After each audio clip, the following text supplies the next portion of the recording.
it's nasty, watch me move. Nasty, nasty, move.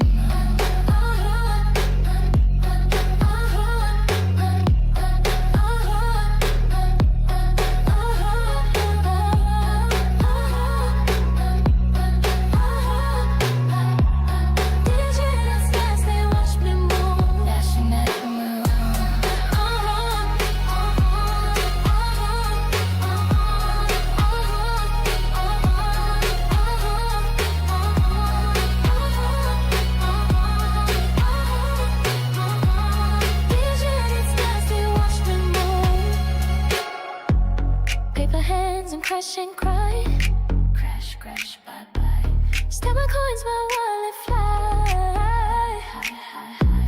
DJ, it's nasty, watch me move. Nasty, nasty, move. DJ, it's nasty, watch me move. Nasty, nasty, move.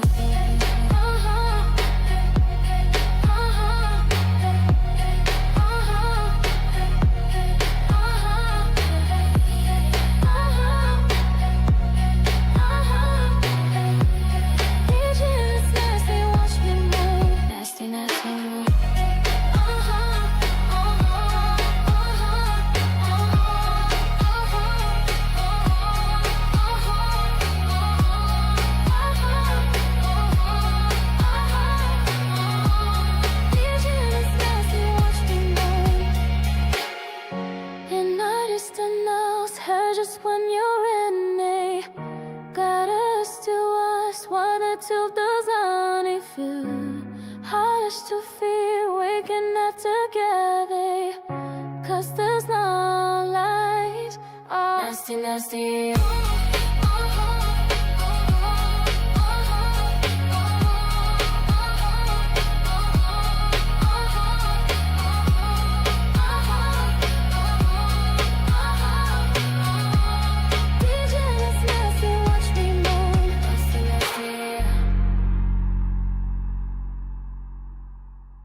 Yeah, let's go.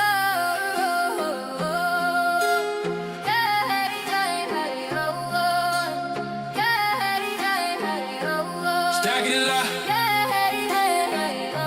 Stack it up. Stack my size, retire me early, oh. Crypto kings, we flexing early, no. Moonshot dreams in my area, yeah. Hold out tight, what's my party, let's slay. Yeah, let's go.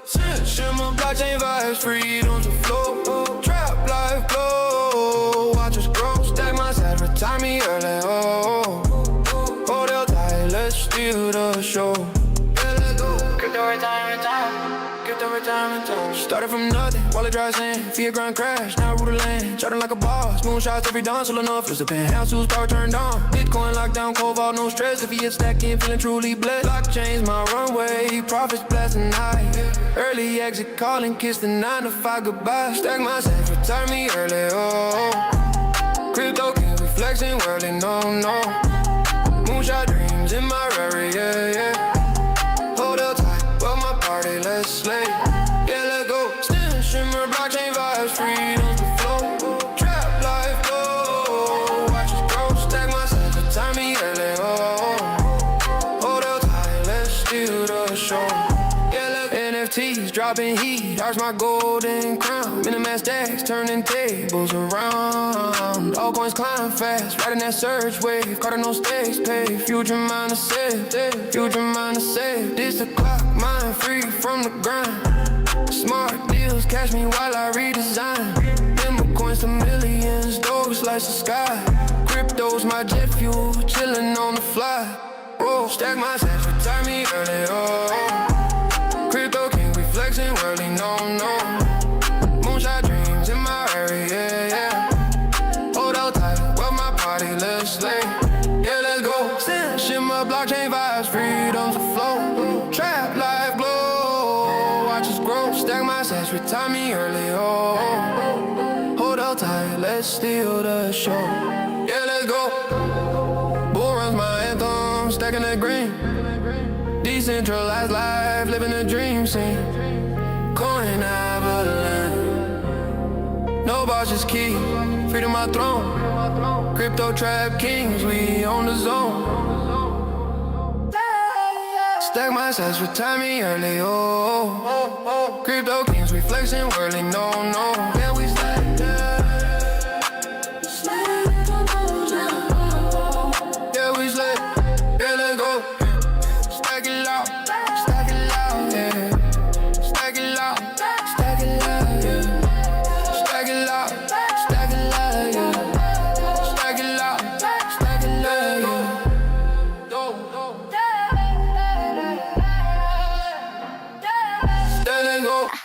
Smarter big, let's get it.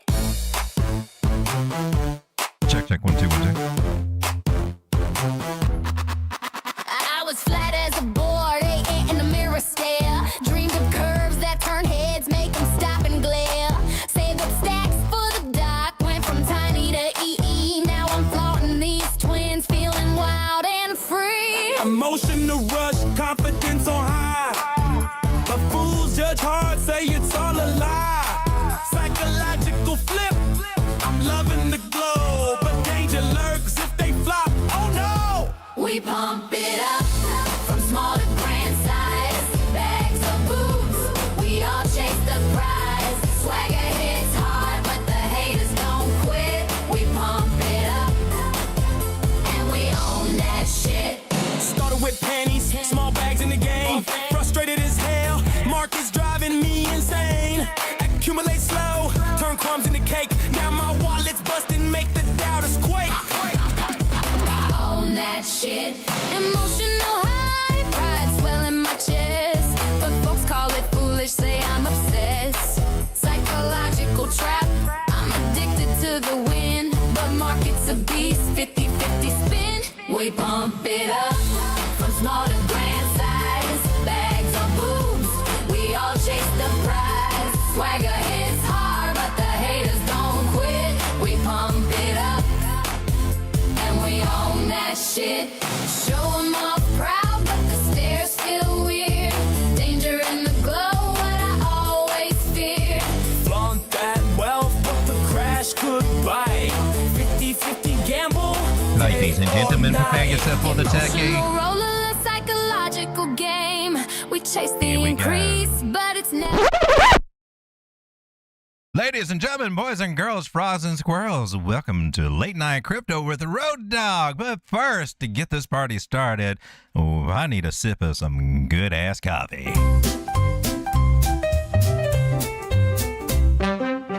The morning's gray, the clock's a foe. The world outside moves slow, so slow. But there's a spark, a golden glow. Good ass coffee's here, you know. Oh, the best part of waking up is good ass coffee in your cup. It's not so bad when you finally get used to it. It tastes good and ass at the same time. Good ass coffee, ladies and gentlemen. Only to be outdone by our other sponsor, which is go ahead and get it out of the way. Milky cereal. Part of a well-balanced diet.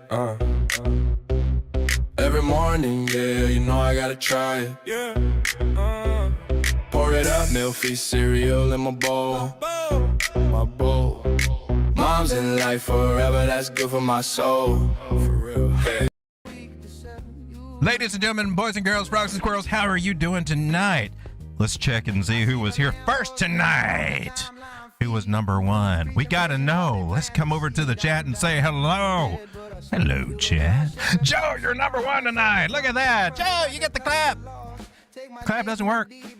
Sean, what do you do with these hands when nobody's looking? Joe! We got Duality C in the house here. Tommy 2 Liters, what number am I? Joe said he is first with the like. My man. My man. For those of you out there that have been hitting that like button, I just want to say thank you. Thank you very much. Well, hitting that like button, it helps a tiny little channel like ours get to some more people. And as you know, our show is a little bit different. While everybody else is out chasing the small time frames on the scalping trades, flags, and this and that and everything else, it's exciting and everything. But let's think for a moment: who does that benefit? And is that what you should be doing? I mean, you can always do that, right? I mean, Our example here is for an $1,000 account. Let's just think about it. I guess I'm more for the newer people or the intermediate people coming in, not the people who are coming in with $50,000 and already have their trading experience and everything mapped out. But for the new people, I remember when I first started, $500 is about all I could afford to put in this market. And I'd still end up feeding a couple $100 to make up for losses every couple of weeks or something's what it seemed like at some points, other than the times that actually did good. And during the bull market, when everybody's a genius, the number goes up. But it wasn't impossible back in 2013, 2014, on up to 2018 to take $500 and see it turn into $10,000. And for some people, that's life-changing money, right? If you, and that was before we had futures trading over here. Hell, that's even before we even had stablecoin for a while over here in the crypto market. But now it's all about, it seems to be, everything that you see seems to be geared toward leveraged perpetual futures, most of it.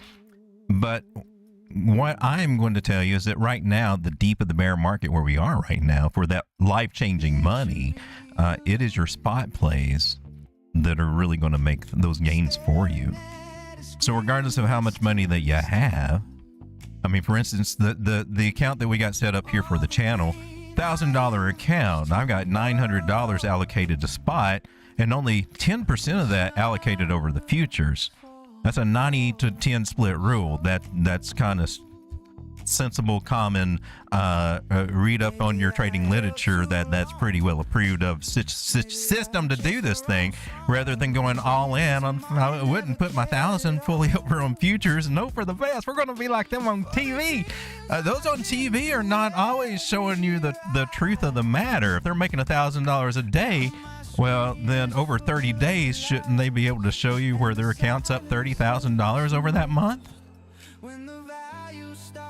The ones I've been tracking, I've been seeing their accounts going up, but there are some good ones out there. I give a shout out to Frankie Candles and Jason Casper. Of any of them out there, the bigger names that you see out there doing the day trading and things like that. Those are two of the best that I've seen, who are honest, come from a good point, have a good heart, and being very transparent.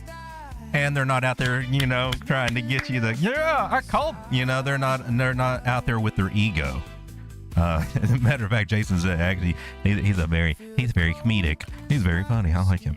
All right. But anyway, like I said, the real wealth is made for making out your plan now. Well, I can go over to the coins that I'm looking at, which I do, and share the ones that you guys are looking at. And we'll look at trade setups, and I will definitely FOMO in on a little perpetual perp trade if I see it coming up. But that's not my main focus here on this channel, chasing the small time frames. I mean, we'll go down to the 10-second. We do everything here. But at this point in the game, if your head is not in the game of planning out what you're doing over these next 15 months, if you're not 15 months ahead of the game, looking at what bags that you're going to build now, you're going to miss this. If you're not accumulating now, and I'm not saying all at once, you got to I'm giving myself a 5-month window. I'm giving us time to hit some dirty bottoms, okay? But I am building those bags right now. And I'm sharing with you the ones I'm looking at and exactly why I'm looking at them and which ones I'm avoiding and why I'm avoiding them. And I think if you watch some of these day trader gurus, remember, this helps the exchanges more than it helps anybody, all right? It feeds the dopamine for the people coming in, gets you excited, gets that fast money, gets the attention, gets you all psyched up, gets you all emotional and hype, exactly the way you don't need to be if you're trading. You need to be in that zen state, that kind of calm state, and not all, oh yeah, we just called it, we're awesome. All right, because that's the stuff that will get your ass handed to you. I've personally had my ass handed to me about every different way you can imagine over my 10-year career here in crypto. That ass being handed to you is a real thing, and it never feels good. It never feels good to see your ass being handed right back to you in this market. That means I screwed up somewhere. And ego is usually the first thing to screw you up. All right, so Bitcoin over here. Let's go ahead and get into the crypto. We're going to go into some altcoins tonight. I know I'm a big Bitcoin fanatic, and I'd say the majority of your position should be in Bitcoin. I hope that it is. You've had some good opportunities since we've been down to $57,000, $58,000, $59,000. Here we are at 65. And don't say you didn't have a chance to pick it up down there, because you did, just like I did. And maybe the funds weren't there at the time. I know I had to go through that problem of having to wait. But and still, we had a good little window there. We might see it again. I'm giving myself some time on that. Actually, for Bitcoin, other than if we catch us on a drop or something, I've got my crypto.com account set up to DCA some each and every day. Was going to do it every week, and I'm like, well, nah, we'll just go a tiny amount every day. We'll just go a tiny amount every day over the next 5 months. That's what I'm doing. Some people can do that, some people can't. Or willing to, or whatever. I don't know. But at some point, that becomes a very viable strategy, and that's what I'm doing. All right, so we're looking at Bitcoin, which lost our main trend line over here, and that was bad news. We came down and tested this major fib area, which underneath it was the juicy places that I bet you probably wish you picked up a bunch of Bitcoin at, anywhere under about 63.5, because now we're at 65.1, and if we head up here to around 67, 68, or hit 70,000, you'll definitely be looking back here and saying, what was I thinking? What was I thinking back there? But the trend lines are not only good to tell you when you bump out of them, they also tell you where your resistance is at. Now, if you're out here chasing flags on the 1 minute, you may not be looking back on major trend lines over here and knowing that, well, right up ahead is kind of some big ass resistance right there. Not only that, but we probably got some Fibonacci resistance coming up right in that little level right there. That's 618 right there, 65,693. Let's see what happens there. There will be a lot of shorts opening up right here. Were you going to have one of them? I might have one of them. That's a dang good place to open up a short when you're coming up like that. Will it win? Well, that I can't tell you. It depends on what our market does Monday, Tuesday, Wednesday. I'm thinking we're probably going to have some volatility, but overall, what I'm seeing here, even on the 1 hour, is not bad, right? And this is a very good possible high or low that we got here. And we might actually just be able to take this from an over-under situation here to a more mature trend line right over here. Maybe, right? They want to go down to 2 touch points, maybe 3 if we have, depending on we draw it. We need at least 3. But it does kind of hint that maybe our channel is starting to formulate over here. If I was going to preempt it, I would do something about like that. See what kind of games we play over here. But overall, we're doing pretty good. We'll take a look at the weekly candle and see what's going on. Here on the 1 hour, see ribbon flip on Bitcoin. That's kind of hopeful. I like to see it happen on the 4 hour, and we're just not there yet. We're not there yet. But there is an argument for 70,000 to be hitting that, and we need to do that and take out this high. Until we take out this high right over here that we had in June of this year, June the 14th, 15th, right through there. It's about 67,300-ish.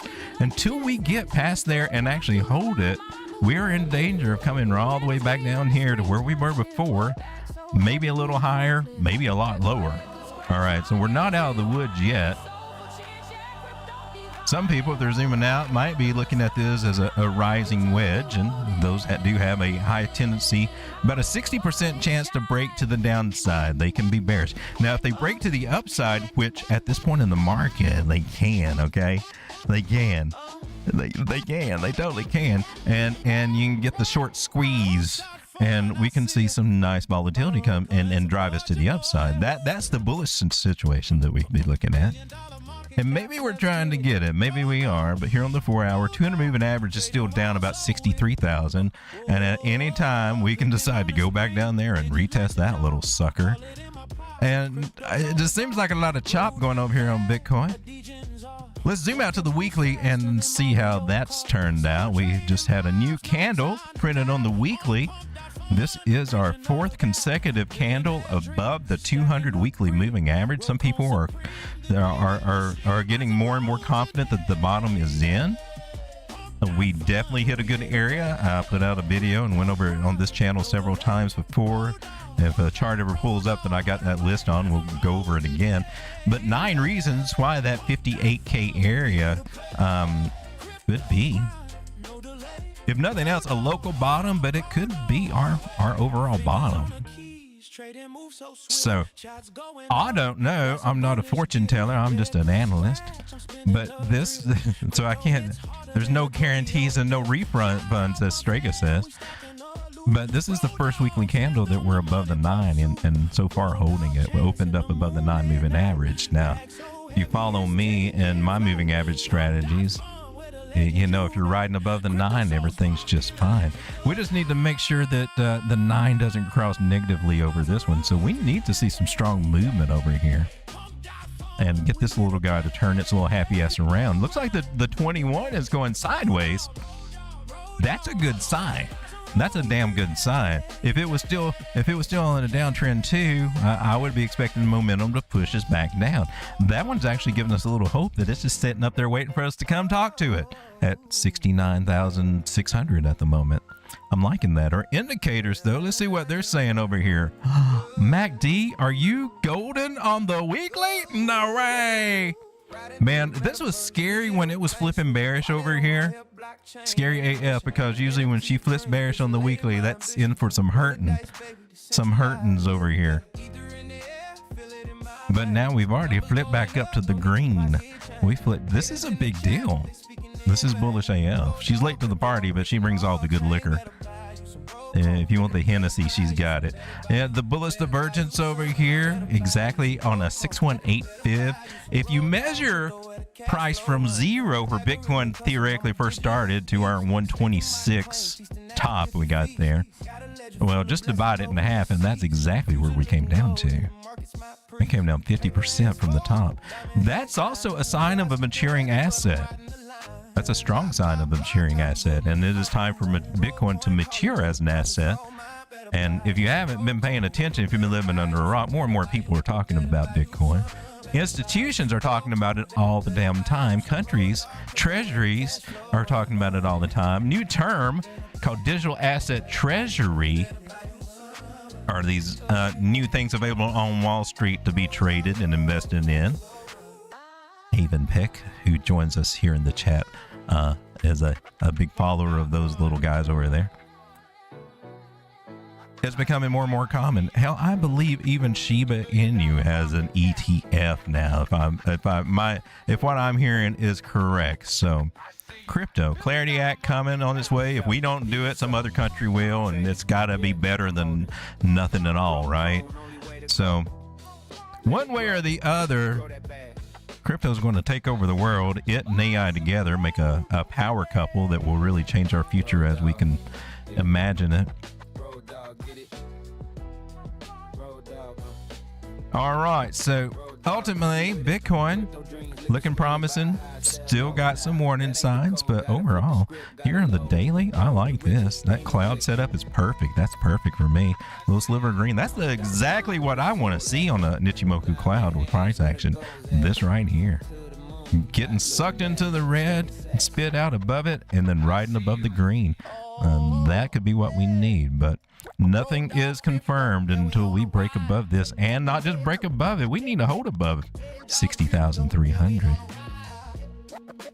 More than likely what will happen, we'll come up a little bit above it, and then we'll just take 2 steps back again, and then try to inchworm our little happy asses upward there. It's usually how it happens. A lot of people might be looking for an inverted head and shoulders to be forming here. It's possible, but it's not confirmed. So right now, it's just a possibility of a hopeful, wishful thinking until it actually gets there, baby. Yeah. You look like an emotional fool trying to call it out ahead of time,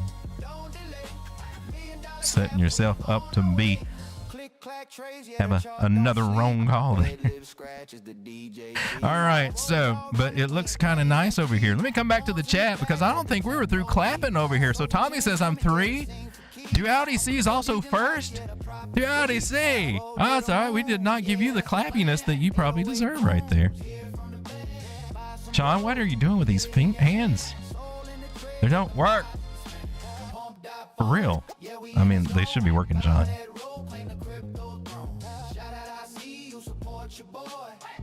All right, well, let me give you the clap because for some reason, these little guys just do not want to cooperate tonight. Why'd that be?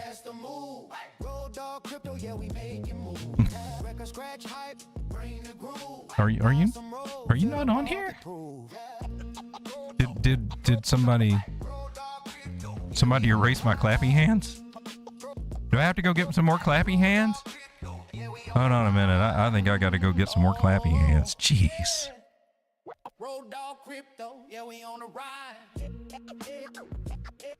But that still doesn't match with my button, though, does it?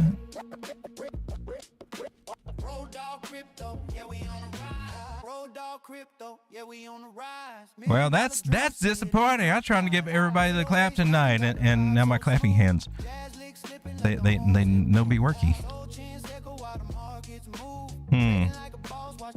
I'm not sure how I feel about that. All right, sorry, I can't be giving out the mini claps tonight. Oh, we get all the clap. I know, I was planning on giving you all the clap. Tommy T leaders, you get the clap too. Joe, you already see you're all three. Joe decided to share his #1 spot with everybody, man. That's a true friend right there. For those of you that are not familiar with Joe, who I'm calling Joe, he goes by Trade Intuition over here on YouTube. He's a fellow YouTuber over here, Mondays and Friday nights, 9 p.m. before my late night show. Unless I go early like I am tonight, you can catch him, get some alpha insight, mindset, thought process on this market right there. Joe was a mentor in the very first trading group that I was in over there back in the day. Good dude with good alpha to share. All right, ladies and gentlemen, let me come back to the chat real quick before we start getting into my list of altcoins. I may throw up, let's hope that this button's working. This stuff does work tonight, doesn't it, Sean? All right, I threw up my little request thing. Oh, well, that worked. Oh, what happened to my clappy hand clappies? All right. Let me come back through the chat over here again. I went on my little rant. Aave Medina, member for 19 months, fan club. Boy, I'm ride rich or die. Clappy hands. Damn it, Sean. Where are my clappy hands? I don't know if I can I don't know if I can do a show without clappy hands. I got to take a minute to. Is this you? Okay. Let me give him a. Sean's been over here. I don't know what he does with this stuff. Well, that should work. For stream assets. How about? Why don't we come over here and get this one? Maybe this will work. Let's try that.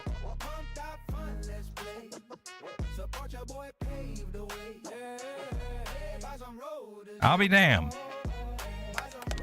I have to do it. I'm going to do it manually, though. All right. Hey, we got the clappy. We at least got some hand clappies on the show. Jeez, wasn't that kind of weird and awkward? How we doing? 14 people hanging out with the turkey tonight. So glad to have you here. So glad to see you.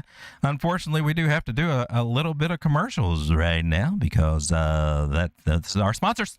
Still drinking that weak-ass normie coffee while you sell the bottom? Pathetic. Switch to good-ass coffee, triple filtered hopium with real diamond hand extract. One sip and you'll hodl through a 70% crash like it's Tuesday. Crypto cowboys, moon or alimony bags. Subscribe to Road Dogg Crypto now. Like or bear eats ya. Better call Road Dogg. Oh, hey, we're back. All right. Well, let's get into what we all came here for. This is for the money makers. We're going to go over some of you seen before, maybe some of you haven't. And some of you might like, some of you might not. Build plus hodl equal lambottle. That's Aave. Slow and steady always wins the race, says Joe. That is true, and I think that's where some of the new people coming in, but they like the hype and the thought of, man, I can make $1,000, $1,500 a day.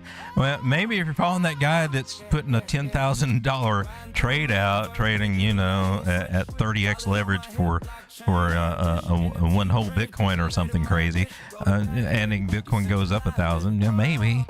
Your Bitcoin just goes up $1,000 scalping or whatever, but if it goes down 1,000, you could lose all of that. All right, so yeah, slow and steady win the game. Don't forget Bitcoin. Always be buying Bitcoin. That should be the saying. Always be buying Bitcoin. Doesn't matter where it is. Always be buying Bitcoin. You can just choose how much you want to buy, I guess. Beta says, I think ladies USD is bottom. We'll take a look at ladies there. Florida Swamp Monkey, is that the real Florida Swamp Monkey? How you doing? Yo Papa 40 and check the time on your rollies. There we go, baby. Aave says, slap that bottom. Speaking of bottom, slap it right there. You go. That is what a fine looking bottom looks like that we should be looking at over here on these charts. I give out mnemonic devices to help you remember the TNC concepts that I try to teach on this channel. 58K gang. Aave Medina says, I'm firster. You're a firster?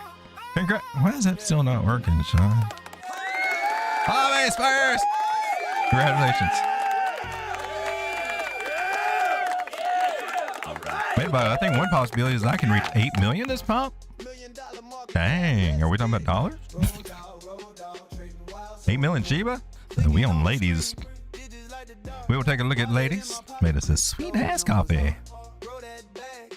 All right, ladies and gentlemen, let's get into some of these. A warning about unlocks. I posted it over here into the group earlier, an article over about 13 coin unlocks. ENA was one of them.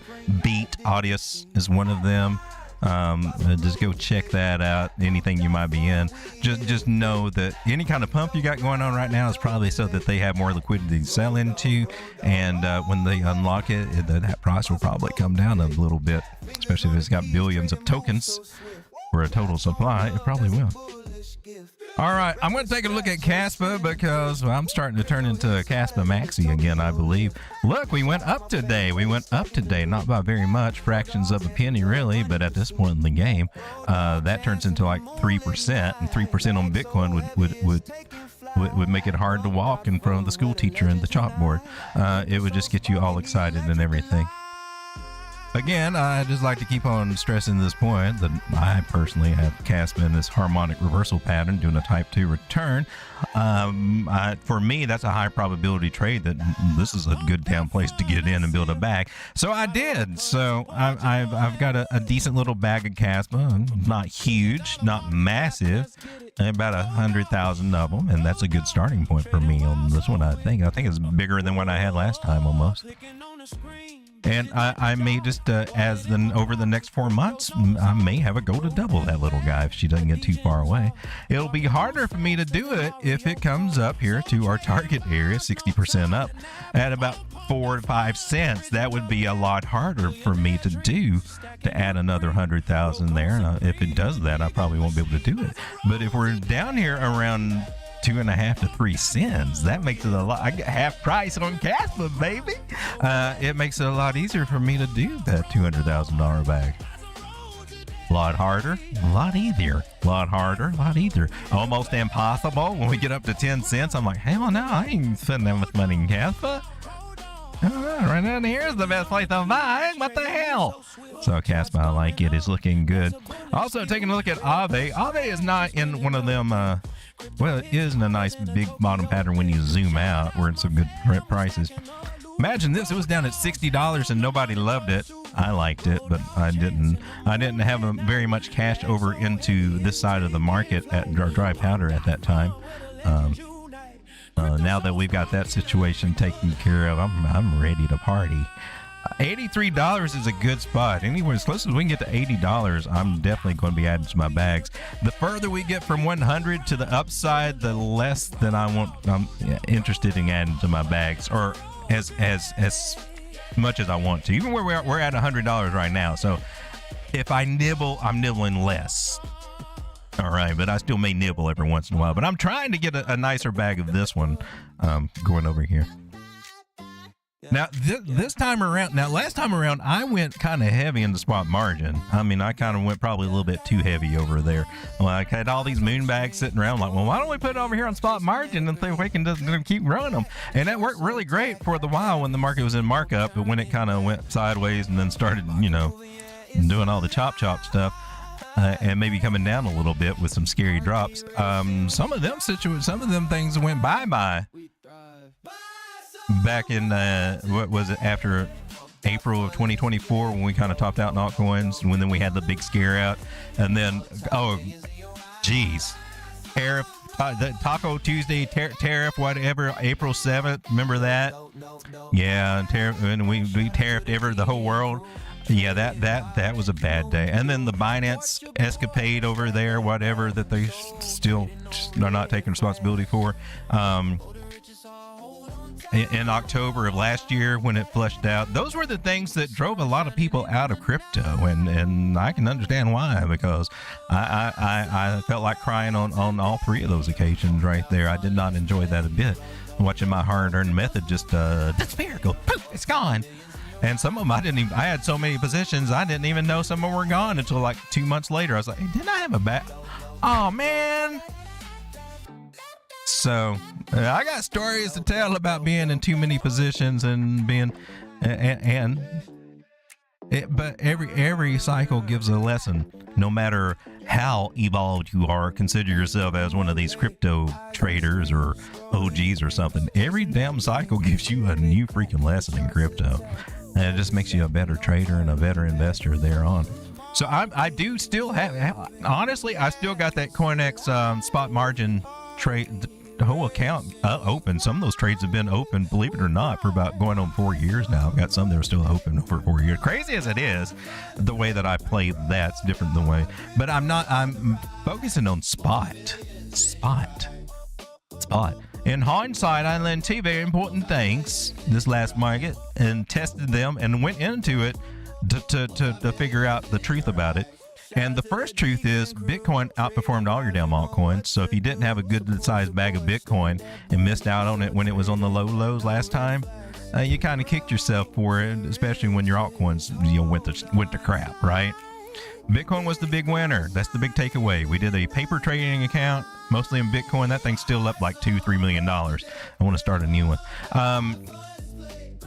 Number two is that spot is better than even the low leverage, because this market's going to come get you. Hey, you seen all the scam wicks and all the black swan days that just pop out of nowhere? There's nothing you can do. Half the time sometimes your stop loss don't even save you. You gotta go through all this stuff. It's just a pain ass headache. So no, I don't even think I want to do a 2 to 3x low futures trade or anything. And futures, you also get higher fees too. All right, keep that in mind too. Don't forget the taxable events on that. Yeah, when they flush out the markets like that, oh, guess what? You know, that thing that you're planning on only paying 20% tax on? Well, not only did you lose, but you're also probably going to be in that 40% tax bracket now because of whatever happened there. Even if you got stopped out, it was... All right, so the spot has a lot of strengths to it. I'm just saying. So building up some big spot bags right now. I'm excited about what I'm doing over here.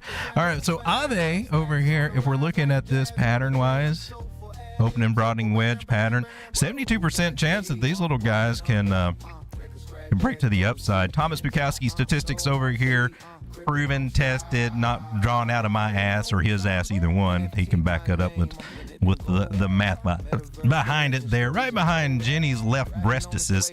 When she moves to the left a little bit, you can see 72% right there. Jenny, can you please move your left breastises, please, so that we may see what the numbers that are behind you? Thank you. See, she did it right there. All right. So Aave looking kind of cool, looking kind of groovy. Let me come back over to the chat. Hey, ladies, man. Betabot says, I love trillions.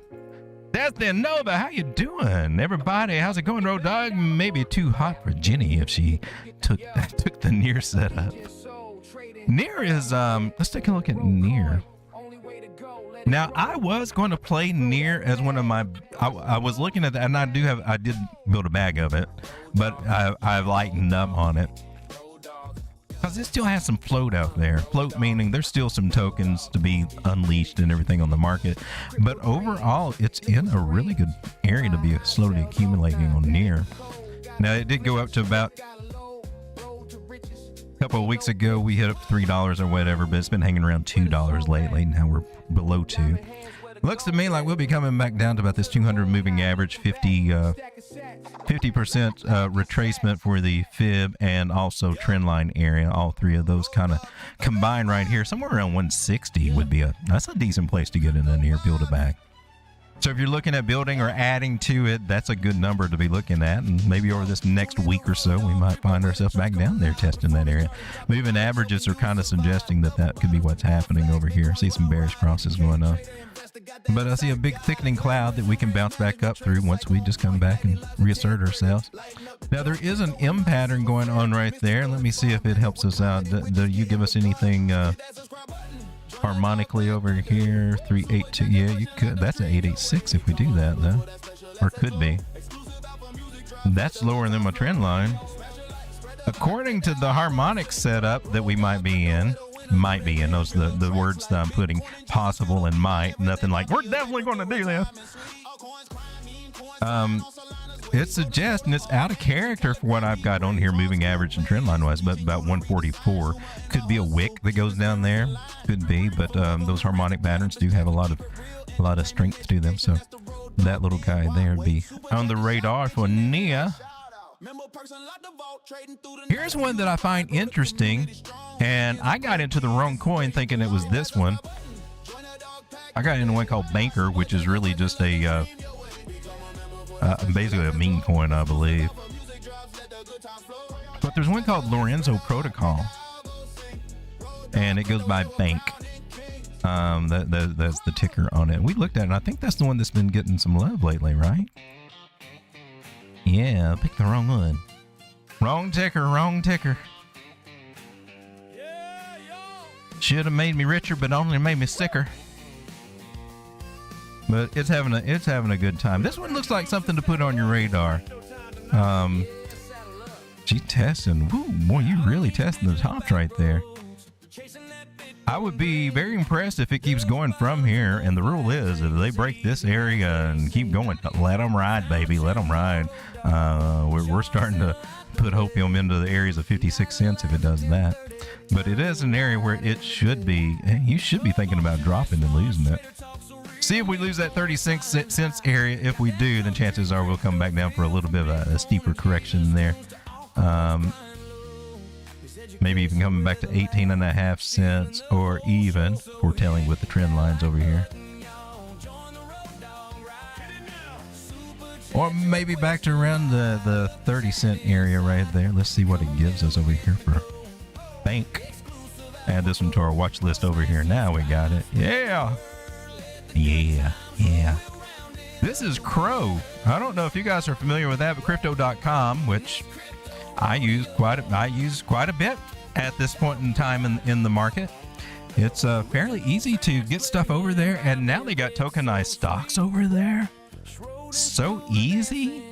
Oh man, it's so much easier to mess with in my E-Trade account. And then I'm just like, hell, I'm kind of liking this. And I can buy fractal shares and everything. Went over some stocks last night, semiconductors last night, went over a couple of those. You shared one, I shared one that I'm looking at. Now I got two to look at and try to get into over these next couple of days, maybe. We never did look at our indices, did we? Kind of feel the market out. This is crucial and important to do. I feel naked if I go into the market without looking at these guys, because this is our confirmations that we're making the right decisions. We got up back above that yellow line on total ES, meaning altcoins. They're trying to do something right now. They're trying to make a comeback. So just like Bitcoin, they got an area over here at about 2 trillion market cap or whatever for total ES. It needs to get above before we're actually confirming our bullishness for this. You got to make that higher high after making this lower low. You got to prove that I'm serious about doing this. And the thing is, once we get past that higher high area, then we're looking for a higher low, right?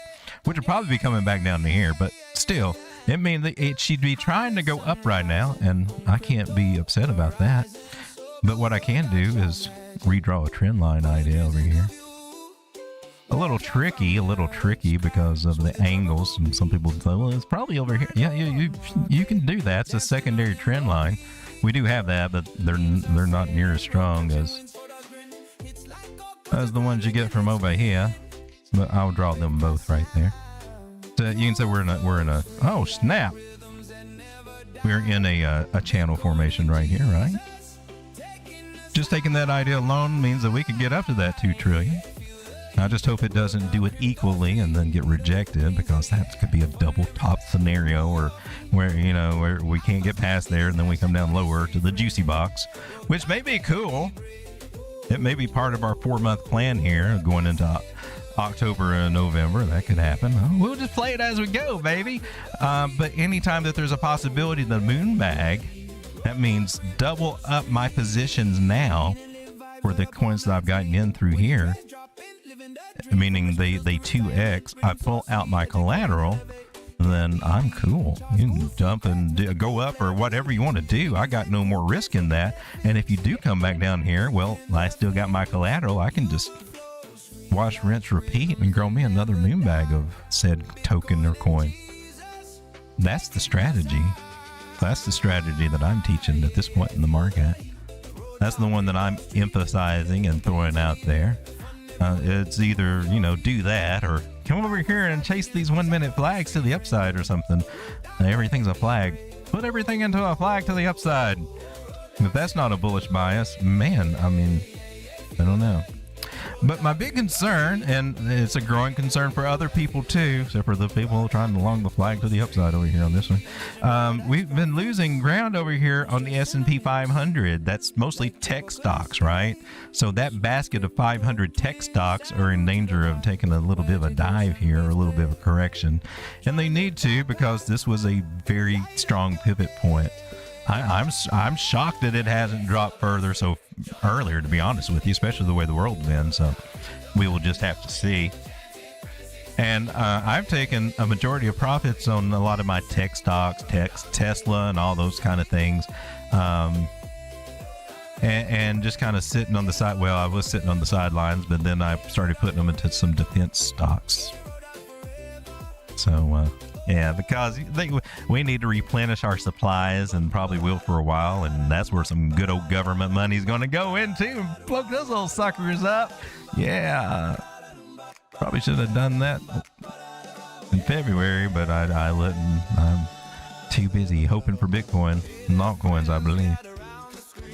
All right, so Bitcoin dominance is very important. Now, notice that she's been coming down. We got some green candles here in the 4-hour right now. But we have been getting rejected over here. We did make a higher high. I guess that's as good as we can ask for, but she's still possibly got a trend line to bounce from. So this goes up, and then it doesn't help our altcoins do good. But again, right now we're in accumulation area. We're in the accumulation zone, and it does look like they're trying to do a little something. So not a bad time for altcoins, in my personal opinion. And this is Tether dominance continuing to come down. We need you to come on down. Come on down. You know, we are at historical highs here on Tether dominance, right up here, same place that we were. Let's go to the weekly chart. Last time we were back over here in September of 22, or I'm sorry, October of 2022. Is that right? October, November 2022, and also June of 22.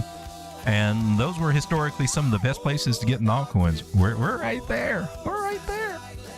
It's another reason why building some bags, spot bags that you like, and projects that you like and think could do good, if they're at some bottom, if their charts are showing possible bottom areas, it's probably a possible bottom area. Believe the charts more than your hunches or your subconscious vibe mind. I will teach you how to listen to your subconscious mind. I always hear that as being, I'm going to teach you how to guess. I was going to just go with your gut feeling right there. I mean, there is gut feeling and intuition and experience that does come around. But there's also tried, tested, proven, repeatable things that happen in these charts. And that's what I trust more than my vibe. But, it's going to bounce here. Does it have a reason to bounce here? Historically, that's kind of always, has a good track record of being a reason why it's going to bounce. That's where I like to look. Cronos at 5 cents. This has historically been a bitchin' place to pick this one up. Crypto.com. I think I talked about this a minute ago. I use the platform, and I've also got their card. I've even got a credit card for them and didn't require a credit check or anything. I go, no, I guess they had all they needed. I don't know. But now I had a credit card, which I paid off because I don't like interest. And it's got interest on it. Don't get it twisted. There's some interest. And I'm like, you know what? I'd rather be debt free again. So I just paid it off. Because there's one good thing about crypto, that if there's anything that you need to do with your gains, if you have any debt, especially credit card debt, pay it off. There's going to be that voice that, no, but I don't, oh, that's a lot. I don't want to, can't I just have the cash? Your life will be a lot more easier, less worrisome if you do not have that hanging over your head, that growing credit card balance. And we know how they can grow, especially with the way that the world has been, and a lot of people are relying more and more on those little things. Those things are ripping you off. They're raping you financially. 30% interest, 28% interest. It's crazy. I'm still waiting for that Donald Trump 10% interest thing to piss them off and go across the board. That would be amazing. They would hate it. They would hate it, but biblical. Ladies and gentlemen, I'm getting off subject everywhere, but historically, this has been a great place to get this coin if it's one of your choices. Now, they do have lots of tokens, but I think they have a burn thing, but they have a use case for it. If you want to get their cards and things like that, you would stake a certain amount of this, or have that, or pay a monthly fee. If you stake it, you get rewards and all this other stuff, and you earn these coins every time you use your cards and things like that. I kind of like the setup. I also kind of like how historically it has done pretty good. Last time I got in, right around, I got in higher, probably 18 cents on average, but it went up to a dang $1, and I didn't feel as bad or as stupid then. Even this last cycle, it got up to 39 cents, which is not anywhere near what it did over here. But again, no altcoin did that great. We have got a double bear market. I'm just going to categorize it as a double bear market for altcoins. We've been in a bear market for altcoins this whole damn cycle. I mean, last cycle too. That's just how, because I just got a big ass double bottom situation going on over here for these altcoins. Hopefully it's not going to be as long waiting over here. And hopefully this is expansion phase we're in right now. That would be awesome. But anyway, you got $1,000 of Crow here, about 5-6 cents. And it gets back to 24 cents. Your $1,000 is worth about 3,200. If we get back up to where we were, about 38 cents, maybe even go higher, make a higher high there. I mean, if crypto is going to be adopted and become a norm and all this other stuff, $1,000 in here could turn into about $6,500 at that point. And I'm saying, yeah, that's the kind of gains that I want to be seeing come over for what I put into this market. Or you can go 20x perpetual futures with that $1,000, and maybe you get lucky and get something out of it. But how many times can you pull that off before you lose it? I cannot sit here and honestly tell you that the bulk of my wealth in crypto has come from trading perpetual futures. I honestly cannot do it. I've had some good trips on there, impressive trips up. But overall, a lot of it gets given back, usually into the chop. Always trying to trade that chop and get that little bottom, and no, you end up getting chopped up, and fees and all this other stuff. And it usually, any wins that I get going up, there seems to be a tendency, and it's not just me, it's most people in general, to even your gurus out here that don't talk about it, to get chopped up in those little ranges, consolidations that we form, right? But I can tell you that on spot margin even, I've seen them gains. I know what this can do. And I'm excited about it too, because I got more to go this time than I did last time. Let's do it. And do it smarter this way. Even your meme coins are looking hot. Let's take a look at Pepe. I've been preaching Pepe lately, because I've got her also in a bottom possible reversal harmonic pattern idea over here. It's got a lot of stuff to overcome, a trend line we got to get back into. But seeing how down Pepe is, and knowing that last time I didn't get in at Pepe, well, we're not too far away from where we were when we made this little bottoming type pattern. A lot of people call that an inverted head and shoulders. We're up quite a bit from there, and maybe we can come back down there. I hope not, but Pepe is one that's on my radar for some good gains, and my harmonic tells me that we got a possible bottom where we bounced off of there. And what I'm rolling with, I'm not going crazy on Pepe, but I don't know. Let's just say you put in, let's say about $500. You got a $500 bag of Pepe here.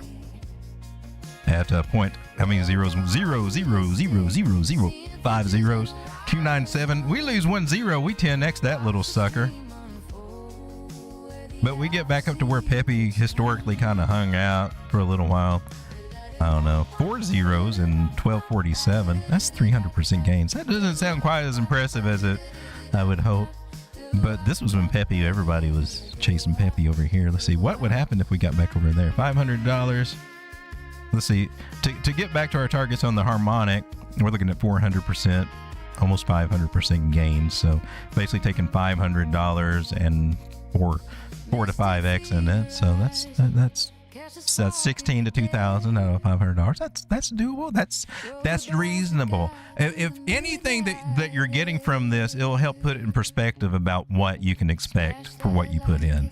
And that's one reason why it's good to do this, because at some point you can say, I've got a $500 bag, I expect it to go to $10,000, yeah, and you hold on and hold on and hold on, and then don't do it, and before you know it, you round trip that little sucker. The top went without you, like it did over here with Pepe, and then dropped all the way down. Look at that top, that was over. But if you got back up to that area, that's about 880%. You're looking about 9x. You can get $4,000, $4,500 out of a $500 bag at this level. That's not bad if it happens, right? You got a chance, so I like the chance, the opportunity that may arise right there. So I'm cool with that. Pepe, of course, you got Shiba over here, Shiba Inu, Shiba Hoodoo, and here on the weekly. I'm on the weekly, by the way. That's why these things look kind of weird. I'm looking at the bigger time frames. Bouncing over here 2 weeks, green candles. It's in a low. If you believe in Shiba, I mean, I think that we will see a meme season again early. It's just the degen nature, and I think, and last time we saw that too, unfortunately, and a lot of the other coins got neglected. That's why I'm not going all crazy in some of these other narratives and stuff. And at least not until we see something happen, right? And then I can take some of my collateral that I've already pulled out my moon bags, and maybe I could venture it over there. Right now, I'm just one of them moon bags for what the solid plays that we know can get up at least a 2x, so I can take my money out, right? That's all I'm worried about right now. I'm looking, okay, so Shiba Inu over here, man. Let's just get a few basic targets thrown up, like an accumulation target on the big scale. Gosh, that's a big accumulation zone. So we got a decimal 4 zeros and 1386, and a decimal in 0 and 1986. Well, it's a very good year for Sonoma, California. If you bought some wine around that time, 1986 Sonoma. A very good year. All right, so I don't know. Let's say $100 into Shiba turns into like 260 over here at that target. At that first one, 1386 with the 4 zeros, and turns into like 380 over here at the next target at 4 zeros in 1986. Not bad. 1,000 would scale up proportionately. Check out the old green dots happening here on the weekly confirmation that happened last week, and we saw it go up, and it looks like she's got some more upward potential there. Shiba Inu. Here's one that I recently started thinking about again, and I'm a little bit late to the party, but I'm building up a little bag of this, and conservatively, the best place to build up, of course, would have been at $2. Here I am getting in at $13, and well, I feel a little bit late to the party. But what I do like about VVV is that we have established a new trend line right here, bouncing off of a 0.5 Fibonacci, which, without grabbing my fibs out to get the articulated measure move there, we're just gonna take a measure move and go with that $30 to $31 target right there possible for your pivot point for this little booger right here, BVV. And I don't know about you, but going 13 to 31, I'm cool with that. That might actually let me moonbag my position. I only have half the bag I used to have, but I won't have any risk exposure whatsoever. And if this game is about controlling your risk, is there any other strategy better than when you can pull out every penny that you put and invested into it, pull that out, but you still got a bag free and clear? Hell to the yezzle. This is the rare parts in the market where you can pull this off. I keep saying that until you hear it in your sleep and you regurgitate it. BVV looking good here on the weekly. I'm just looking on the weekly. We getting ready to go up, baby. In my personal opinion, we got some hurdles to go through, non-moving average, but that's what we're testing right now. It's got some good possibilities to be moving on up to that pie in the sky. In-house right there, right with the Jeffersons. Don't forget about INJ over here. Another contender. We looked at it. It's got some good news on it. SEC compliance. They are taking all the necessary steps to be a compliant vehicle for those tokenized stocks and real-world assets. They are dotting their I's and crossing their T's, getting their licensure in order. They're making the steps that a lot of others probably will not take that first move for quite a while. So I'm very impressed with INJ. And in fact, I decided that I would take the bags I've had staking for a while and actually double them up. On spot. I don't have them staking. I might, but I want some that's going to be free there that I can moonbag with, right? If the moonbag strategy is, it's easier for me to just keep what I got staking over there, have that equal amount on spot, and then we double up from these areas, I can just sell it. The same thing. And that's free money. Or maybe I could just moonbag that bag and add it to I got so many options. You get so many options of things to do over here to play on spot. I'm just telling you, baby. The world is your oyster over here. Breaking out of a falling wedge, 78% chance to break through the upside. And that's actually a real statistic right there. Only on this one. This is the only one that gives you a 68%. I hear the gurus out here, the lazy pattern, sloppy pattern traders out here that have not researched their percentages. They just make it up out of their ass and say 90%. They'll say something different every time, or they'll always say 68% on every pattern. This one is where the 68% came and stuck, and it goes back to the trading group that me and Joe used to be in. There's a story behind it, but that guy just decided that every pattern was 68%. Now everybody that studied under him that happens to have a YouTube channel now, because there's several that do, they're all regurgitating that same information, and it's not as correct as you would think. For me, I like correct information, so Thomas Bukowski, thepatternSite.com. If you're a pattern trader and don't know about this site, this is where you get your education as a pattern trader that actually serve you. You're wondering, is everything a cuff and handle, flag, head and shoulders, or is there something else? There are some better ways. Trying to make a bottoming formation over here. 618 pullback on the locals here. Looking good for INJ. I likes it. I want to see it come up to $14. That's a big ask right now, so I got this $6 target. It's not too big of an ask because we just hit it a few weeks ago over here. Probably about 2 months ago we were up there before we fell from the good graces of the crypto gods down to $4. My microphone's on, right? It is on, right? Let me come back over to the chat, guys. How we doing over here? I've been just kind of going through all this stuff. Let's see where you guys are. Monday 29080 Road Dog and the Legends. Did you do ETH? I haven't, but it is on my list. If I get around to it right there, I hope I can. I'm trying to catch a long-term play on it. Well, that's probably a good idea. I am too. I got in on one of my Blowfin accounts, not this one. But I all got in, and I think I got stopped out and got back in again. But stopped out and profit on it. That's important to know. If you want to get stopped out and profit.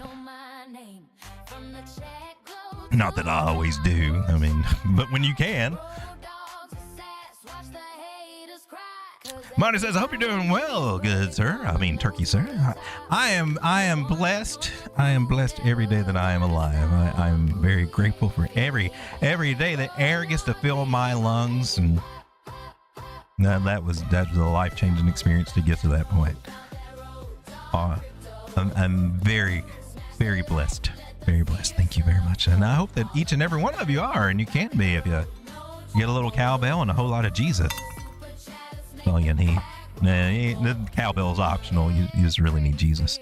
But Road Dog, I believe leverage has the same tax liability as spot because we don't own the asset, at least in my jurisdiction. That's my argument. I got some arguments too, but we're not going to hold up in a federal court of law, especially if you get a bitch ass prosecutor hell bent on taking you down. It doesn't matter what you got, it matters how that they phrase it in front of the judge, and they're pretty gosh darn good at finagling things in front of a damn judge, and suddenly evidence looks different than what you remember. Now from my understanding, every trade you do, if you're not holding it over a year, it's you got that higher tax rate. That includes your futures trading. I mean, you can make an argument. Well, on my spot margin, I mean, I had thought of this, but it doesn't mean I'm right. Sounds good in my head, but well, I don't really. I mean, I borrowed the money, so per se, I don't really own it. They're kind of like borrowed coins that I got here. But if there is any difference between where it's purchased and where it's sold, and there be a penny made on there, yeah, the government wants 40% of that penny. Now the problem is they don't have the best way of tracking this because they are still crypto kind of stupid, or they're trying to kill crypto and everything. Now they got tools to use against it and stuff. But but all these exchanges, a lot of them that we use are not American exchanges because America wanted nothing to do with it. It's too risky. The banks don't like it. Well, we're going to do what Elizabeth Warren tells the SEC to do. That's what we're going to do. Miss Elizabeth Warren, she's the one that runs our whole financial industry over here. So there's not very many U.S. companies, and these foreign companies, especially those damn Chinese ones, probably aren't going to be very forthcoming on anything. And a lot of them have no KYC. I mean, there's a lot of things that that those little things that Elizabeth Warren they're kind of. It's for the criminals and the terrorists that use it. It's mostly about a lot of people just don't want the damn government prying into every damn move that they have and trying to tax them to death for every little thought that they have. I don't know. I'm not trying to say anything to trigger any kind of thing here on YouTube. Pay your taxes. Pay your damn taxes, or they will come and get you and make your life hell. But pay what you owe. As you get into this and you start accumulating some wealth, and then you might want to consider an LLC, but even for me, that's on probably further down. But and trust accounts and things like that, once you get your money in, that's what we should start to be looking at. And then trade under your LLC. And then you do get a lot more benefits and protections that way. And then you can be a professional trader. I mean, for real, doing it that way. All right, Aave says Solana, Pepe, XRP. I've got Solana here, XRP. I'll put that here. And Pepe. We did Pepe. Okay, we'll cross that off my list. I think we did Aave too, right? I did Bank. I think we did Shiba. We did VVV. Cool. Casper. We did Casper. Did we do Solana? Jersey Box. Florida Swamp Monkey says Trump will Trump ever make it back to $21? I doubt it. The reason it hit $21 is because there were holders, early investors that held way more of the coin than what everybody else did. They were able to push price up there with the market makers, right? Okay, and once they do that, they cash out. So it's not like they're saying, "Well, I can't wait till it gets down to the bottom and to do this again." They're done. They made their millions and billions, and they're done, right? And then we'll just let it live and see what happens. So when you see these things come out, that's the low the low float coins. That's a term you're going to hear me mention a lot, the float. How many coins are in them big wallets waiting to be unleashed? What's in circulation versus what's total supply? And yeah, they come out with a low float like that. They're a high target to be ran up. Now, if you're savvy and you know that, you can play that game knowing that ahead of time. Oh, this one's just going to be a pumper dumper. And you can play the pumper dump, okay? That's the strategy. But if you're sitting here thinking and then looking at the charts and thinking, we can go back to that all-time high, you're not going to see all-time highs on a lot of these altcoins because they were played by the cabals. Probably not. Now they got to act, and then after they pumped and dumped them, they're leaving it to the project. The project has to stand on its own merits. And a lot of them are having trouble standing on their own merits after the pump and dump especially.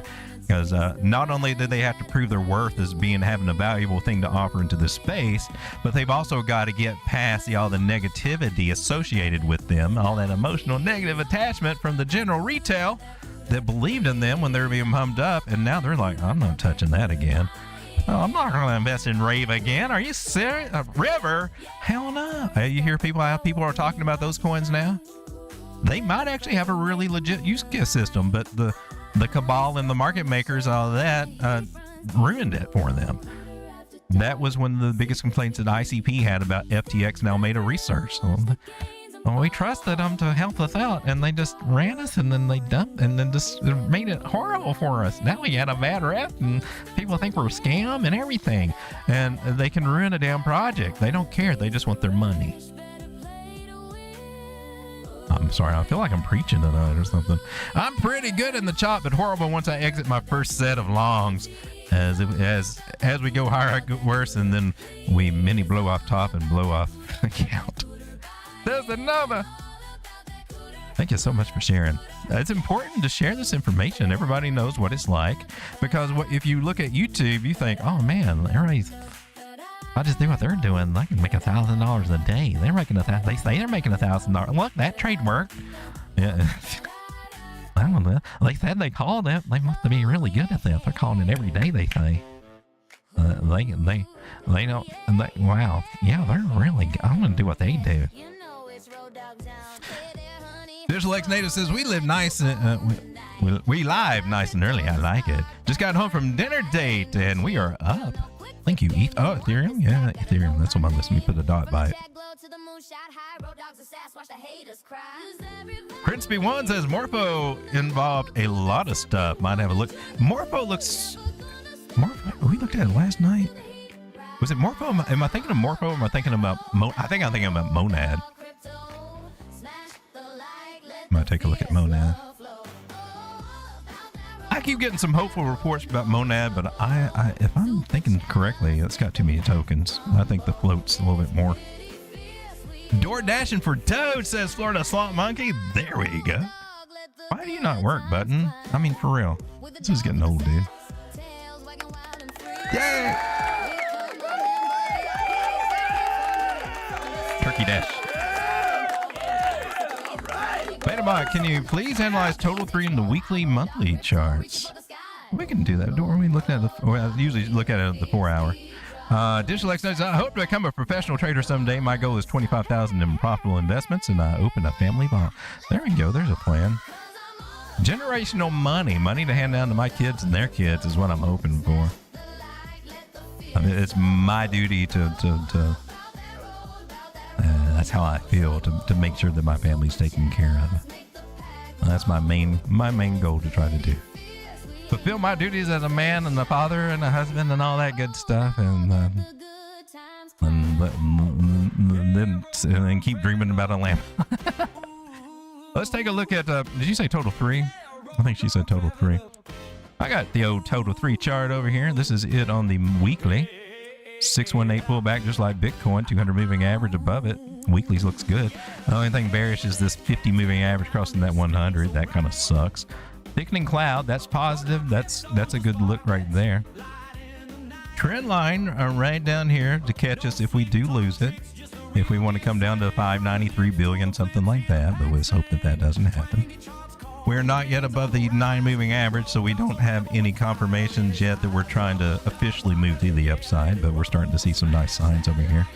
And you got some bullish divergence right over here as we draw this line here, just like Bitcoin. You got bullish divergence on your total 3 weekly chart, which is usually a good thing. And let's take a look at MACD over here. MACD, you flipped bullish right over here. It flipped bullish a while back. Looked like it was going to cross, but now it's starting to change its mind a little bit. That was here, and then she ended up coming down. That happens sometimes with your MACD.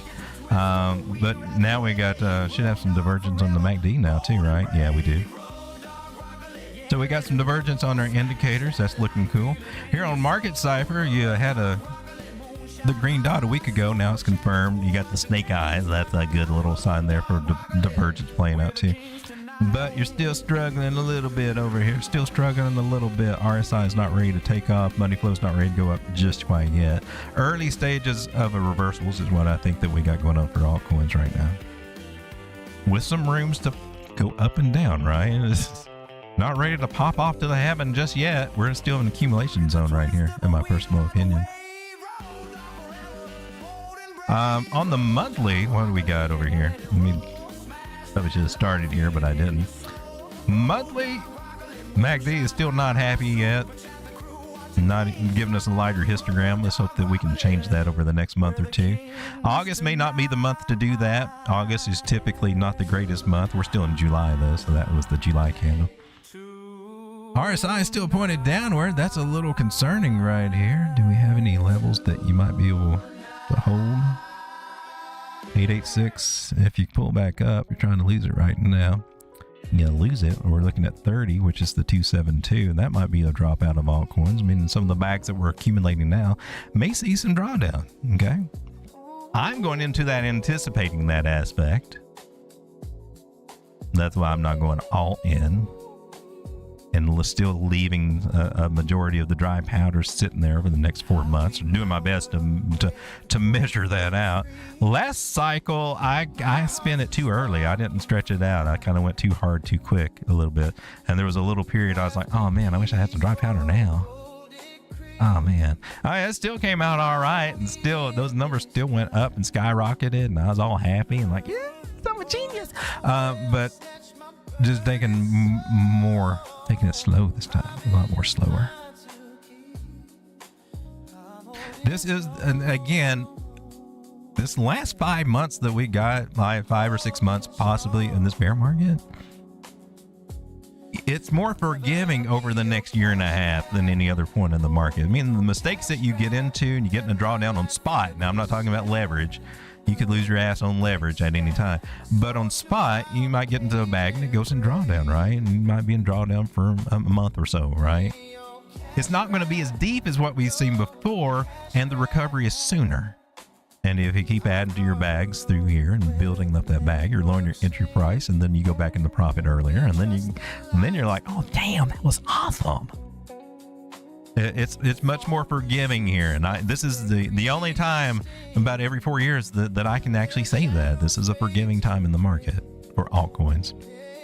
It's starting to sound like I'm turning my back on Bitcoin, and I'm still trying to grow in a bag of Bitcoins, but I got to say altcoins have been getting a lot more money than I've been putting into Bitcoin lately. I'm liking it. All right, so total 3 on the monthly, same situation, 618. 50 moving average is down here about 611. We're at 666 billion. We're at the devil's number. Where are you, little devil? Where is Lucy? Is Lucy on this one? Don't have room for Lucy just yet. Don't have enough data to throw Lucy in over here. 666 moving average. Just recently got enough to put the 100 moving average in over here. So trend line and bottom of the trend line is somewhere about 572 billion. We might come down and get that. We had a bad day in the world, and it looks like World War III started. World War III started. We'll probably break that trend line. And there's some stuff going on that kind of makes you wonder if that's where we're headed. I'm just saying. Well, that happens, all bets are off for all the damn stuff. We don't need World War III. So can we please keep these Russian drones out of NATO places and not go stare the hornet's nest, please? Can we avoid doing that? Can the freaking Houthis stop doing what they can we just all get along? Gosh darn it. Can we all just come to a capitalistic society where we can exchange goods and services and just love your neighbor like we're supposed to? I mean, even Jesus said, man, the two commandments and what you need to make this world right is one, love God more than anything, right? Keep him first in your mind, your heart, soul, mind, and being. Love God. And then love your neighbor as yourself. You do that and everything else falls in line. That's it. Simple. Love God. Love everybody else too. Treat them with respect. Respect the God that made them just like the God made you, and know that they have a purpose or can have a purpose in life and have a very positive one. Let's be encouraging of that. But no, we want to go around and kill everybody. What's up with that? That's not from God. That's from the other dude. Why are we listening to him? He just lies and gets us in trouble all the time. That's what he did. He's slick. Come at Eve with a question. Didn't tell her a lie. He didn't lie to her at all. He's so smooth that he lied by not lying. He just said, did he really say that? Did God really say if you eat this thing that you're going to die? And you sure it's not because, you might become like him? And Eve like, not only did he tell us not to touch, he didn't just tell us not to eat it. He told us not to touch it. God never said that. She embellished that fact. That woman gave a tendency to embellish facts, blow things out of proportion, get emotionally out of control there, and then turn her back on her husband and try to dominate him. That's where I'm just saying. And Adam's spot was letting her do it. We're still facing those same problems right now in this world, this modern world that we got. We're seeing those same things play out right now. Man is not respected as head of the household. And the women trying to dominate the men, tell them what to do, boss them around. And I'm sorry, but I'm just going back to where it all started, and it's still going on today. Where's that flag now? We've been lied to and bedoozled. They hype the fall. It's coming right. Back in the day, there was no death. All right, ladies and gentlemen, let's take a look at XRP before we start preaching Sunday sermon. And we should have went to the church today to get that, not hear from the turkey. All right, XRP, I've been looking at it in this harmonic pattern ever since here in February. And like, okay, type 2 return, we're going to bounce, right? The Ichimoku cloud even looks like we could bounce, but we have not done it yet all year. Now, I've got a reason that I blame on XRP, and a lot of that has to do with the multitude of billions of coins that it has out there and the unlocks that Jed McCaleb was selling out on everybody's head for all those years. The only one that came out on XRP was Jed McCaleb. He also came out on FTX before he sold it to Sam Bankman-Fried, and then it fell apart and all that other stuff. It seems like he always leaves things at just the right time and comes out smelling like a rose. That's crazy. I hadn't heard much about him lately. Thank gosh. That's the monthly for XRP, by the way. You lost the weekly 200 moving average. Well, that's automatically bearish. So it's hard to be bullish on XRP for me. It's at 110 right now. It's better than where we were at $1, but look like that 360 might be tapped again here. What got wick might get candlestick right back down to 88 cents. And then what are you going to say about it? I'm not going to explain this guy right here. That's crazy. The 786 is not holding. I'm going to go ahead and park you at the 886 area down here and see what the hell's happening there, because it looks like that's what you're trying to do. You shouldn't. I was looking for a cipher pattern. We were set up to do a cipher pattern, which is bullish. But depending on which school of thought that you play when it comes to these harmonic ideas and harmonic patterns, it's still got some wiggle room for this idea to be a-okay, right? Technically, and I don't really like this rule, but this pattern's not invalidated until it crosses the X line. And I'm like, well, I give you a big window of things to call this. No. I don't subscribe to that, but some people following the system do. I mean, I definitely would invalidate it, but I think personally invalidating the one I'm looking for here, the 786, if we're not keeping that, to me, it's invalidated. It's probably need to be looked at through a different lens to see if we're missing some idea instead of trying to force a pattern.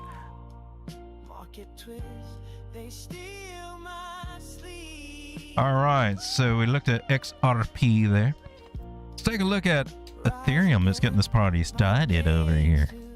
The one that Tommy Lee, not the drummer, is really into right now. He's so infatuated with XRP. He said, I'm just going to throw it all in at $4,000. I mean, how much I believe in it. Screw this bear market, man. I don't care. If it goes down, we'll just buy more. But okay. Definitely did come down. We're at 1900 right now. That's quite the come up from 1500 that we were in weeks ago over here on XRP. I mean, Ethereum. I got this little box of accumulation right there. All right, I'm going to take some of these old lines. Can we let's just erase the chart? Take a first look at XRP. I mean, I keep saying Ethereum. Ethereum. Just to kind of get grounded on what's going on. So there is our main trend line, and we're still below it. Bearish retest right here in that area. And so that will be the resistance. That's about 2,500, which is a pretty good come up from 19 where we are right now. Higher low over here from this one. It went down kind of deep though, so we got no fib area. We're below our fib area, and so we need to recover that 886. Oh, we did. Oh, well, cool. Oh, check that off. Well, now we got a little bit of hopium there for Ethereum since we did that. Could this be the bottom? Well, we can treat it like it is, but we still got this trend line that we barely retested. We got a lot of stuff to do over here. We've got a bearish cross trying to happen here on the weekly. 50 over 100. I like this. That's good. Still below the 200. We are above the 9. We got some hope. That's good. Bullish divergence here on Ethereum. That's good. At Fibonacci support. Okay. Let's hope that at least if nothing else, we're coming back up to about 2,500. That's going to be the real test right there to see what happens, in my personal opinion. But if this be the bottom, if altcoins have bottom or Bitcoin has bottom, then everything, well, right here, 2,300 is our accumulation zone below there. And also a good take profit area, front running that $2,400 idea I had. And then, of course, we got this other area at 28. If we can get above that area. Continue forward.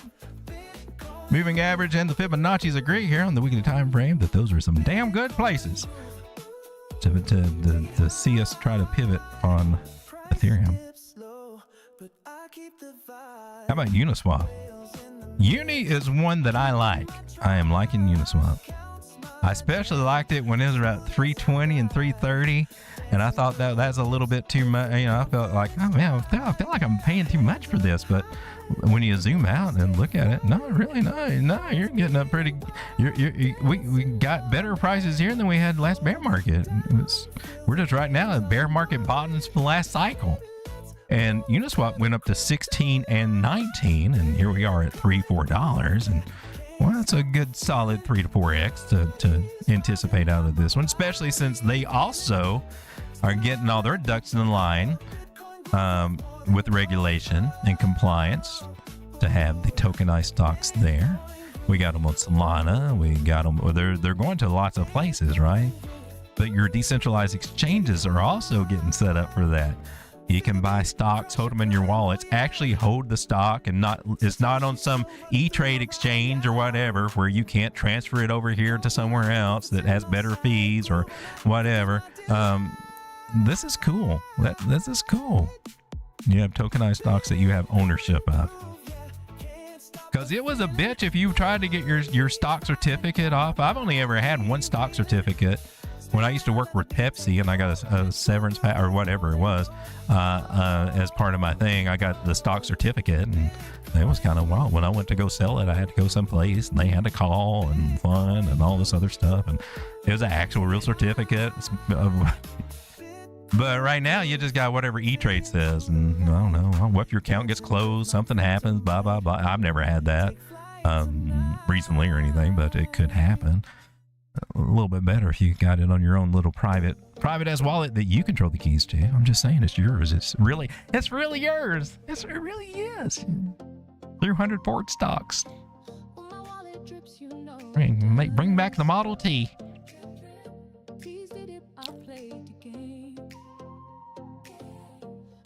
they brought back the Model T, would you get one? It seems like the thing that they're trying to do now is make it to where you really don't even own the cars that you're paying out the ass for. You got subscription fees on your cars. You got subscription fees on heated seats. Tell me, I mean, what the hell? I'm trying to nickel and dime us everywhere we turn around with freaking subscription fees on everything. I hate subscription fees. But even in this crypto business, I mean, every Telegram group that you go to and things like that, it seems like there's always a subscription fee for something. I appreciate you guys that support me monthly here on the YouTube. And I hope that makes up for me not having a subscription fee Telegram group. But everything is just the world's getting too damn greedy and wanting too much easy money. Expecting you to tip on everything. Used to, you tip on a good service, and now it's just like, just tip because it's me, because I'm here. Damn it. I'm entitled to this tip, mister. What, 18%? Do you think I deserve to live in the projects? Even though I do, but do you think I deserve it? I'm insulted. I'm going to talk to the manager. All right, so 385 for Uniswap. 544 is a good target for me, but the main thing is come and take this high out at $12. That sounds like but seriously, it is. We made a higher low here. That's our last higher high. We need to go take it out. You're not going to do that, Uniswap. What good are you? I don't know. $1,000 bag of Uniswap going up to $12 turns into about $3,300 right there. And I'm like, okay, I'm cool with that. I'll take that 3x. What if Uniswap, with all their compliance and everything, it being one of the biggest decentralized exchanges out there, it trades on Robinhood. Now they have Robinhood chain on there. They got all the chains. You can trade from this chain to this other chain, and they just make it all seamless and come out, and you're not being screwed like you used to be screwed. Why don't we get back up to about $45 Uniswap over there, and you're buying $1,000 bag, accumulating it here on that average price is just like where we are right now, 380, 376. We can go back up to the previous all-time high, which make it happen for Uniswap. It's not got a crazy amount of tokens out there, but that's a 10x right there, almost an 11x. $1,000 can turn into about $10,000 or $11,000, and I'm like, yeah, let me hit that buy button again and nibble. Don't have to buy that $1,000 all at once. I'm just saying, but you're in a good range. Let me come back over to the chat again. You guys help keep me on track over here. Good luck to all this week, says Scar. How you doing, Scar? It's going to be crazy. I believe it probably will be a crazy week. We're at the last week of July, and August is going to be a kind of a skanky month anyway. And then we got all this stuff going on in the world. We got the S&P 500 at the top pivot points, whereas I'm just waiting to see if it's just going to drop like a rock over the next couple of weeks and scare the bejesus out of everybody. I'm sitting here with some dry powder in case it does, in case I want to grab some cheap-ass Tesla or cheap-ass SpaceX or cheap-ass tech stocks when they do. I'm highly looking at them semiconductor plays over there. Meanwhile, there'll be some sectors that pop off, and I'm hoping that's defense stocks.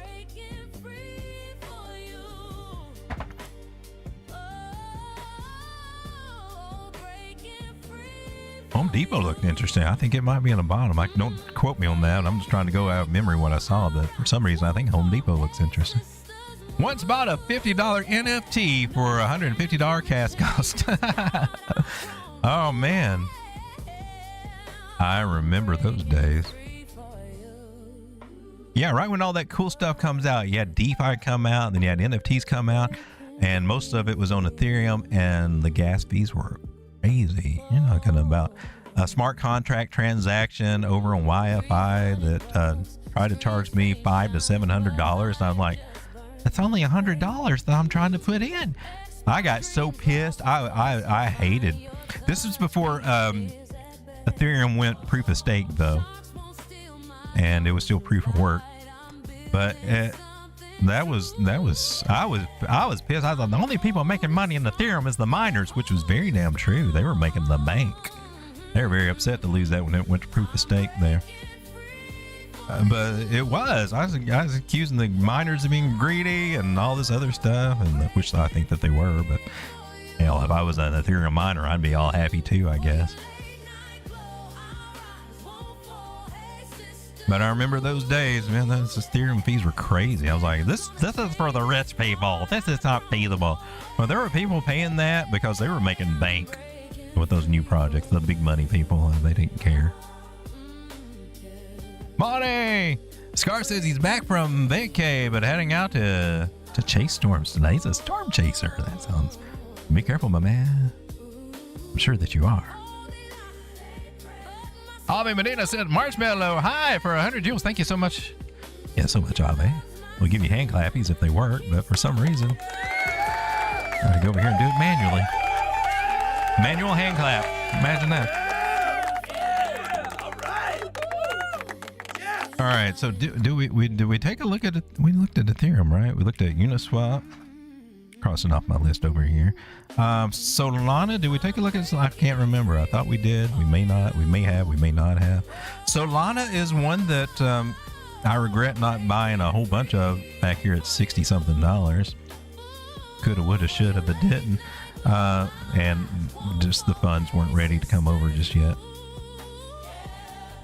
But I definitely am. I'm still nibbling every time I'm moving money over, cash money over. I'm buying some Solana, little by little, little by little. It's under $80. I'll build my bag there. If we come down to 48, something bad happens in the market, I'd definitely go harder on the buying. Right now, I'm just nibbling, and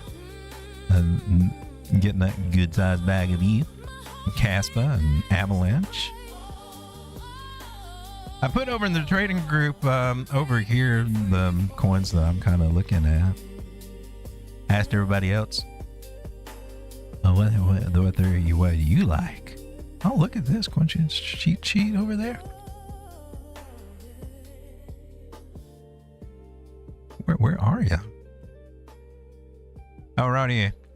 So for me, Casper, Solana, Avalanche, INJ, Uni, and Aave, those are some of the bigger ones I'm looking at. For my bags. Those are the ones I'm focusing mostly on, but just not all at once, right? The ones that are still like Aave, still up around $100. I'm not going in so much at 100. I'm still waiting for any scary things will happen this next month. Still got some time. Nibble, nibble, nibble. Nibble, nibble. And then if she gets past that little point to where she's officially bullish and looks like she's going to keep on going up, and then I can make a decide if I want to FOMO in another little chunk there on the higher prices. Right now, not so much. Solana is $76. Not a bad nibble price. Lower, the mid low 70s. Not bad. 9 moving average on the 3-day over the 21. That's good. Let's go to the daily. What's going on over here? It's not above the 9 over here yet, though.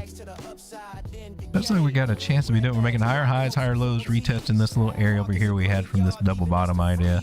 Right through there. That's kind of cool. Or triangle, however you want to identify this little section over here. Double bottoms, what I'm looking at.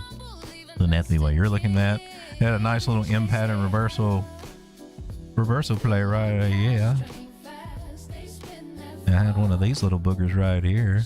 786 retracement. Is that a Gartley? Are you Gartley? No, I wouldn't say you're Gartley. Not technically, no. But still, we got a nice little reversal harmonic and doing pretty good on that little guy. As a matter of fact, well, you might be having another one over here. Let's just go ahead and put our harmonic glasses on over here and see what we got. We're about the same thing, right? So we got a 382 basically is what we count that as. And therefore, we're looking at 2 very interesting areas for this. It's hard to dial it in over here. This won't be as accurate as if I pull my actual fibs, but we'll get it in there. There's one. $94, being a 886 Fibonacci target. And Then we also got this 113 area right here. It's right underneath our red line right there.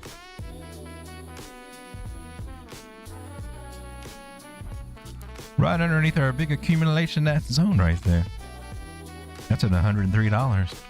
So we may be bouncing our little happy asses on up there, and my accumulation is going to have to pick up a little bit. It'll slow down when we get past 80. I'll back off on it, but we get up there, then it tells us that that's a pivot point. We should get a little reversal. May bring us back down to the mid 80s. Who knows what it's going to do? But there's a chance that might be what's in play. Possible idea. Let's just wait and see. There are some other bearish ideas that we want to. If that doesn't play, then I'd be looking for something a little bit more like this to the bearish side that would take us down to this little guy here at 45. So right now we just got to see which way the wind blows. And but we got an idea what to look for in each direction right there. Aave equals CD down to here, or possibly a little a reversal harmonic with some pivot points. So we can take profits at 94 and 103. Bad doggy, I'm locked in on INJ looking at a little gay candle that you would stick your little pinky out for while drinking that little teacup. We look at INJ? We talked about it. I've been talking about it. I like it. I think we did look at it earlier. Yeah, she's under $5 now. I don't know that it'll come back to $4. I do not know that it'll come back and have to retest this 200 moving average. It's trying to hold the 100. May bounce from here. I hope that it does. Red cloud looks interesting for that. But yes, I'm adding to my INJ bags, and I have doubled them up, and I will continue to add. Some nice scallop, pivot point. Pull back to a 618. That is pretty much what I would be looking for over here as a good sign. And a 1-to-1 move would get us right up here somewhere around $11-12. But I like it. Big ass falling wedge. Yep. So I'm not disappointed that it's under $5. It was up at $5.50, right? Recently. Yeah, right over here, just on that little recent spike. Back in May, it spiked up to $7, right? We can do that crap again. Best thing that we can do right now is avoid that little scallop and just take a little trend line and draw the little trend line. Trend line breaks, then we might be coming down here. Trend line holds, well, we might be coming back up here. I like it. I'm still adding. 21 crossed bullishly over the 50, so I think we can come back. Maybe she'd go to 480. I would just buy more at 480. That's just me, though. Cup and handle, I meant. Cup and handle.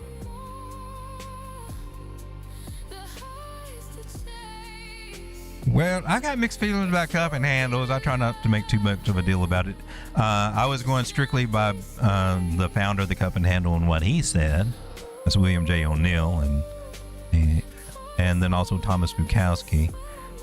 And I prefer not to treat them as bottom patterns or look for them as bottom patterns because traditionally, I mean, they're a continuation pattern technically. I'm a real stickler, and I was taught that the real secret was the money that price goes up into it. Now maybe this one does, maybe you can make that argument, but you'd also say, well, money's coming down and it's forming it. To me, this is just a scallop, but I have seen a lot of people call a lot of bottom cup and handles that'll do this, and then they just keep on coming down. It's not a great place to look for a cup and handle in accumulation, like markup accumulation, reaccumulation, I guess is the technical term when we go with Wyckoff. Finding one in a reaccumulation area, that's what I want to see. A slow reaccumulation that does a cup and handle, but on the bottom. But even though I've got to say that reading back over Thomas Bukowski, I think he's kind of changed his mind a little. He's not as picky as he was either. So maybe I'm being too anal on cup and handle, but you got some of these guys forcing cup and handles on everything. And without telling you what the invalidation area is. So I'll put it this way. crossing this yellow line would be the invalidation. When you drop down more than 66% from your lip line on your handle part, if it goes further than 66%, that's the general rule that it's invalid or invalidating. And we hadn't done that, so okay. I'll lean with that idea, or I'll just do what I normally do. Is it's a higher high and a higher low. That's what I'm looking for. And honestly, I'm looking for an AB equals CD, which is basically this idea right here. A 1-1 move from that 618, taking us up to 861. Whereas if I was looking at this on a cup and handle, I would have a different measure move. I'd be looking at the neckline, which actually kind of went up, and that kind of screwed up the pattern idea, in my personal opinion. But let's just take it up there, and your measure move would be up here at $11.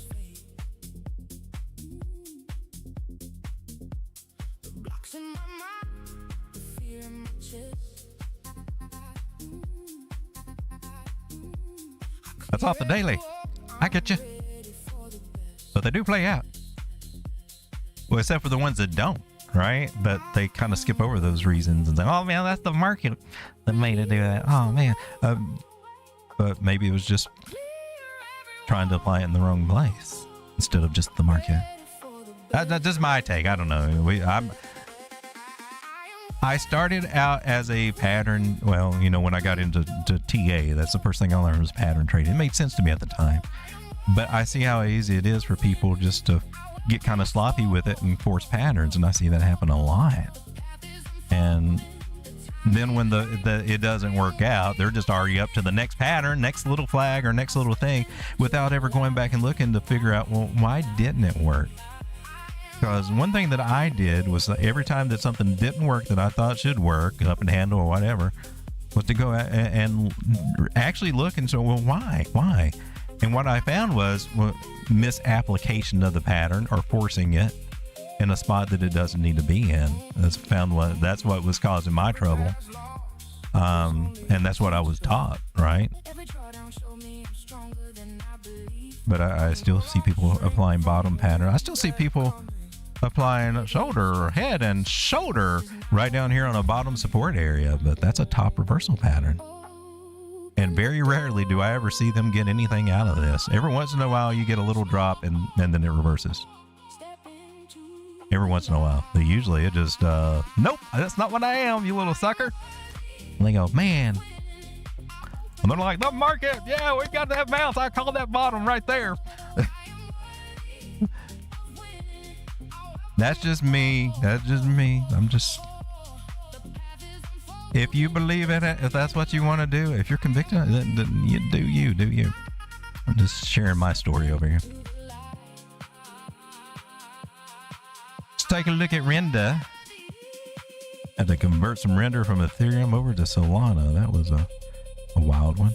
I got you in a harmonic reversal pattern over here. Looks like a doozy. What are you?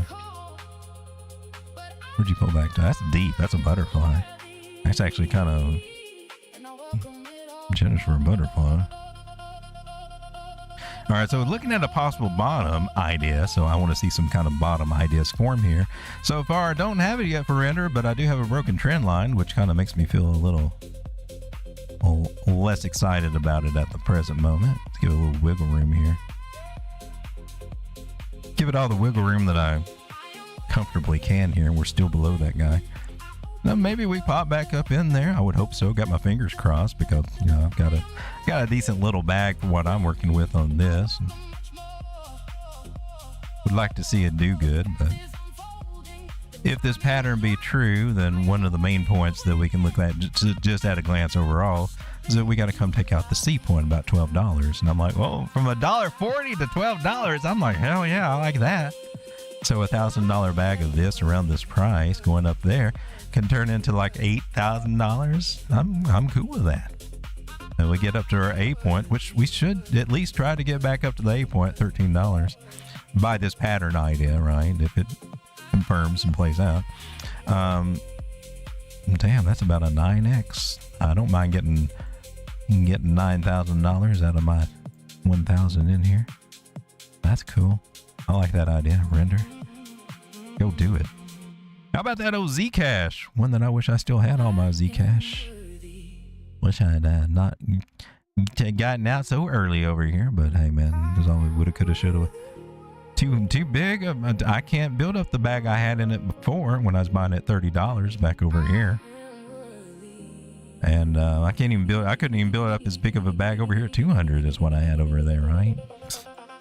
So as far as me and Zcash, I think our relationship has now expired, other than the teeny amounts that I'm trying to play on spot margin. But done good. Harmonic patterns playing out. Still have not taken out the A yet, right? Takes time. But it did the same thing. Type 2 return over here. Bounced up. Took out C. Went up above. Steep ass pullback. Everybody got scared of it, but that was a good place to come back in again. Even pulling back over here at 379 was good. And still next main target to take out $750. May even get up to 877 or right at 996, right at $1,000 for Zcash. That'd be cool. Current next target I got is about 518, then 593. Areas that we've been before and can't go back to. Take a look at Morpho. Somebody requested Morpho. Let's come over and take a look at it. How about you on OKX?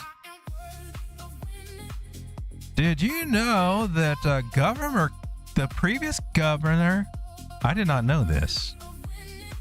The previous governor of New York, not the new Democratic Socialist Communist. I want to put everybody in jail guy, but you shouldn't have prisons. But if you do have a prison, I want to put this guy in it. Guy in New York. The other guy, the guy that was during the COVID thing, that got the bad rap for all the old people dying in funeral homes and messed all that up. The Cuomo guy. Did you know after leaving politics, he's at OKX, and he's still a Democrat, but he's not a crypto hating Democrat. He's not a crypto hating Democrat.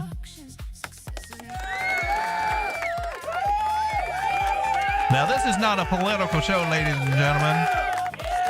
Now, while I am not a Democrat, I am wearing blue, but I am not a Democrat. I am married to one, however, nor am I a Republican. I think the best place that I've found that I fit is something called libertarian. That seems to encapsulate what I kind of believe, like less government, more personal freedom, but less government and freedom and constitution. That just resonates with me. I'm so sorry if that pisses anybody off, that I stand for America Constitution and personal freedoms and the ability to own property and make the most of your life over here without a bunch of government oversight and interference. That's just my take. That's what I'm rolling with. I think the founding fathers were kind of there before all this stupid ass Democrat Republican stuff came about to put us in that little situation. You got, you can do this or you can do this, all the while making you do whatever the hell I want you to do. I forgot what that's called. There's a fancy word for it, but that's what I use in my parenting.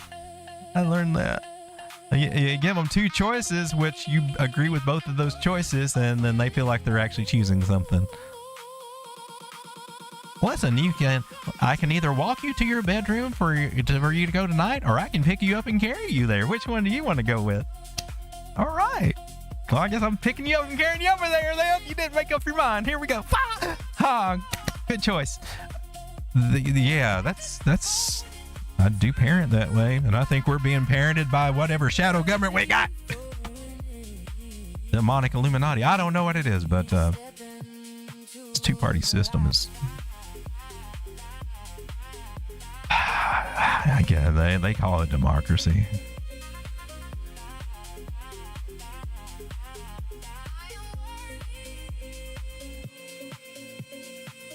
You guys looked at Monero lately? Monero kind of got beat down a little bit. It's at 351, not a bad. I mean, it's cheaper than it was $800.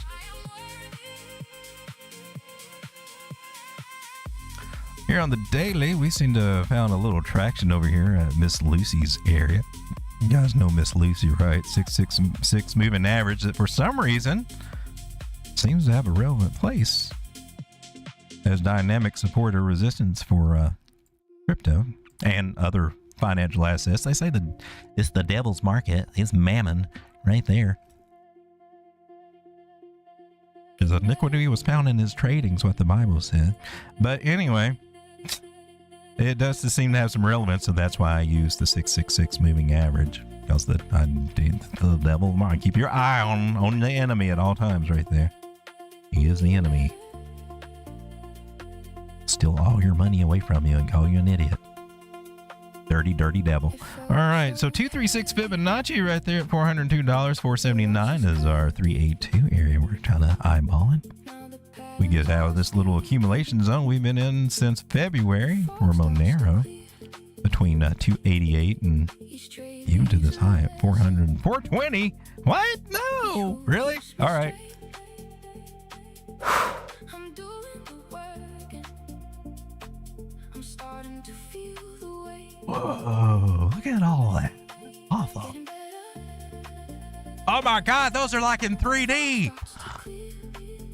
Look at, wow. It's like they're coming right at me. Do they look like they're coming right at you too? It's like, wow. Jenny got it going on over there. Bad Doggy Digital. Oh, I'm not trying to cover in the conversations. Let me scroll back up here and catch up with this. Defcoin Records says Aave Medina. That is where I've got the latest music that I've done lately. I have not put anything out there in a minute though. How long has it been? 2 months since I put a song out? It's true. We got 40 videos, 34 subscribers. Haven't really gained any more subs over here for the music, so therefore the little more not very much being released over there. I know you just gotta release it so you can get more subs. So I'm like, yeah, but I don't want to release it until I get some more subs. I don't know.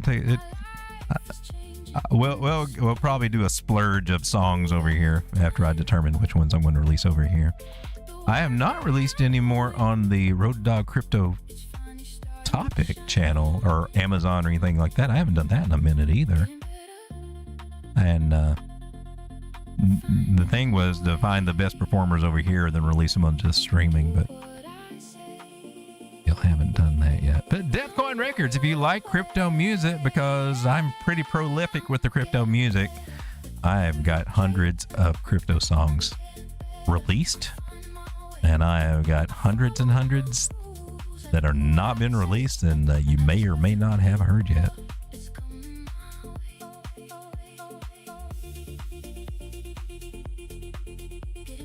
The music we got in the background is just my little filler music. It's just little feel good, positive vibe songs. Not really so much, a little bit about crypto and trading, but and promotion and stuff. But these aren't any that I've released at all. Just here for the show.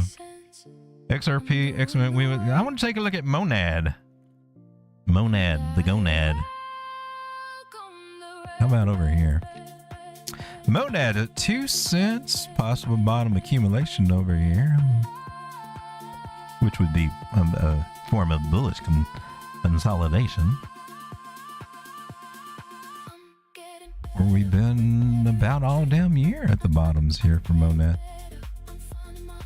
I think they got token buybacks, but I'm not so sure that the float is that great. Let's go take a look at Monad over here on CoinGecko. I think I've done it before, but I forgot. Monad, you got 100 billion and no. Screw Monad. Okay, I'm not interested. All right, that was easy. I'm not playing your stupid extraction game, Monad. Not going to do it.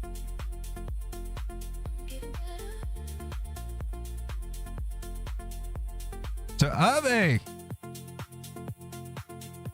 So your blood pressure's doing good? Happy to be here and to be alive. I'm happy that you're here and alive too, Aave. Congratulations, man, and hope you get all that stuff under control right there.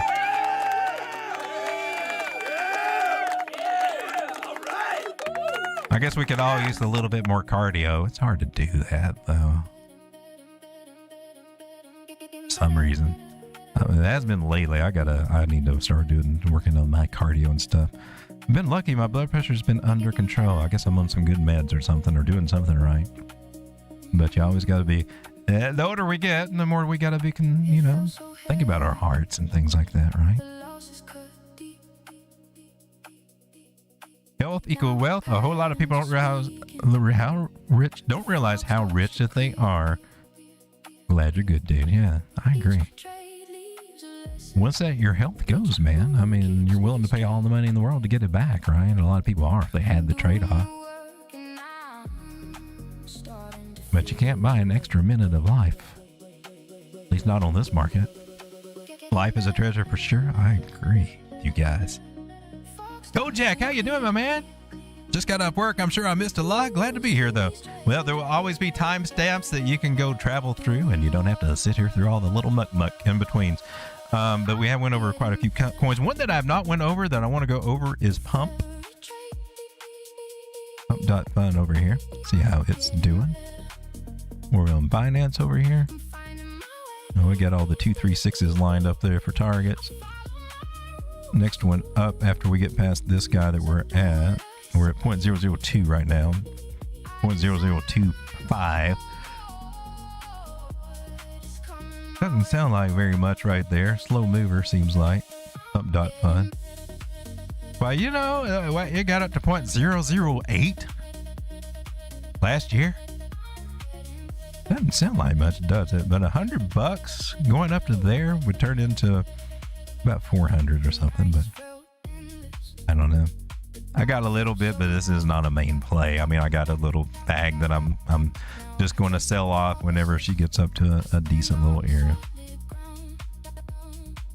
Nothing major. I got too many bags than I need, so I got a chopping block list I'm formulating to clear them out. I'm consolidate and go into my main coins. That's the game plan that I'm telling myself right now. Now in 3 months, we'll have to see how well I've executed that. Crazy as it is, as well as the plans that you can make, you can still find yourself not going by them. I've done that more times than I care to admit. But the first thing is you got to have a plan, and a sensible plan, probably based on experience and whatnot. Those are the best ones. So we got that, and then we got to make sure that we execute on those plans. Smart plan and actually execute. It's easier to come up with the plan than it is to execute a lot of times. That's what I found. So we're at some resistance here for Pump.fun at the moment, aren't we? It's a nice little pattern though. 72% chance it breaks to the upside. I don't know if it's going to do it now or do it later, but that's a possible inverted head and shoulder or confirmed inverted head and shoulder bottom pattern over here. Now, what I'm going to tell you is that it's got a 64% chance to kick its little happy ass right back down here. If it gets rejected here, you might see it 0.0016. That's what I would be. And it's not really retested that, and they have a high chance of retesting those neckline areas and maybe even coming a little bit lower like that 50. So pay attention to that on Pump if that's one of your plays over here. Right now, you got a daily green dot. Looking kind of bitching over here. Governor Kumo, yes. Plus Mandami, Disblasio, Ikakaka. Ross Albright for the win. Libertarian leader. That name sounds familiar.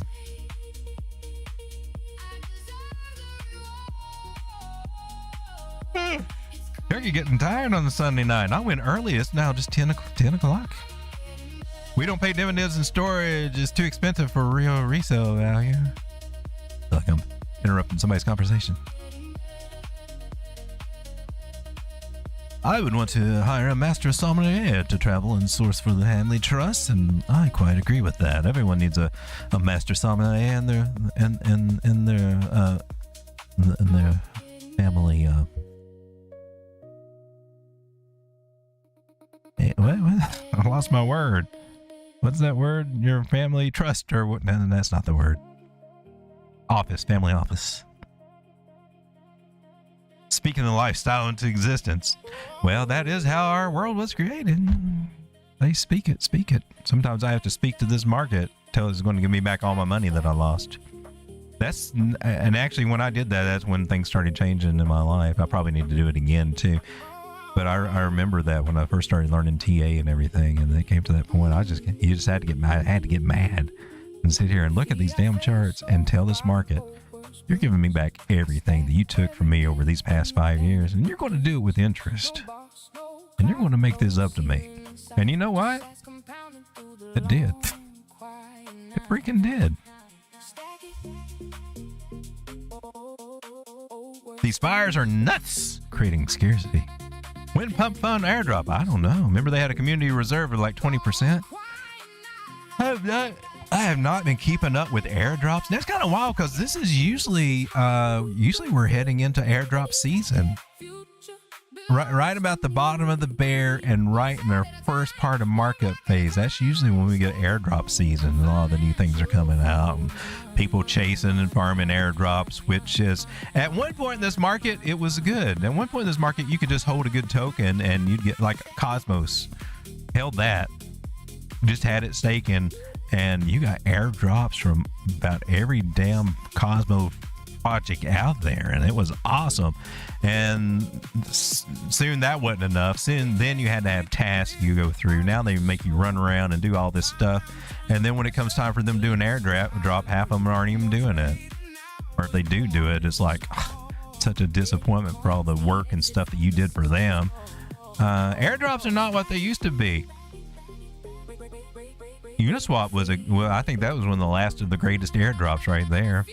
All you had to do is just go and attempt, and that's how I got it. I attempted to use the platform. This is back when Ethereum was like $300 a transaction or something, right? So there's no way in hell I could actually pull that off. But I did attempt it, and a failed transaction because I didn't have enough Ethereum. But that's all it took to qualify me for that airdrop. They were very lenient on that. I didn't think I qualified. And then I found out, oh my God, that's awesome. And that airdrop was so good. 1,600 of them things. You got 1,600 Uniswap. Yeah. Oh, man.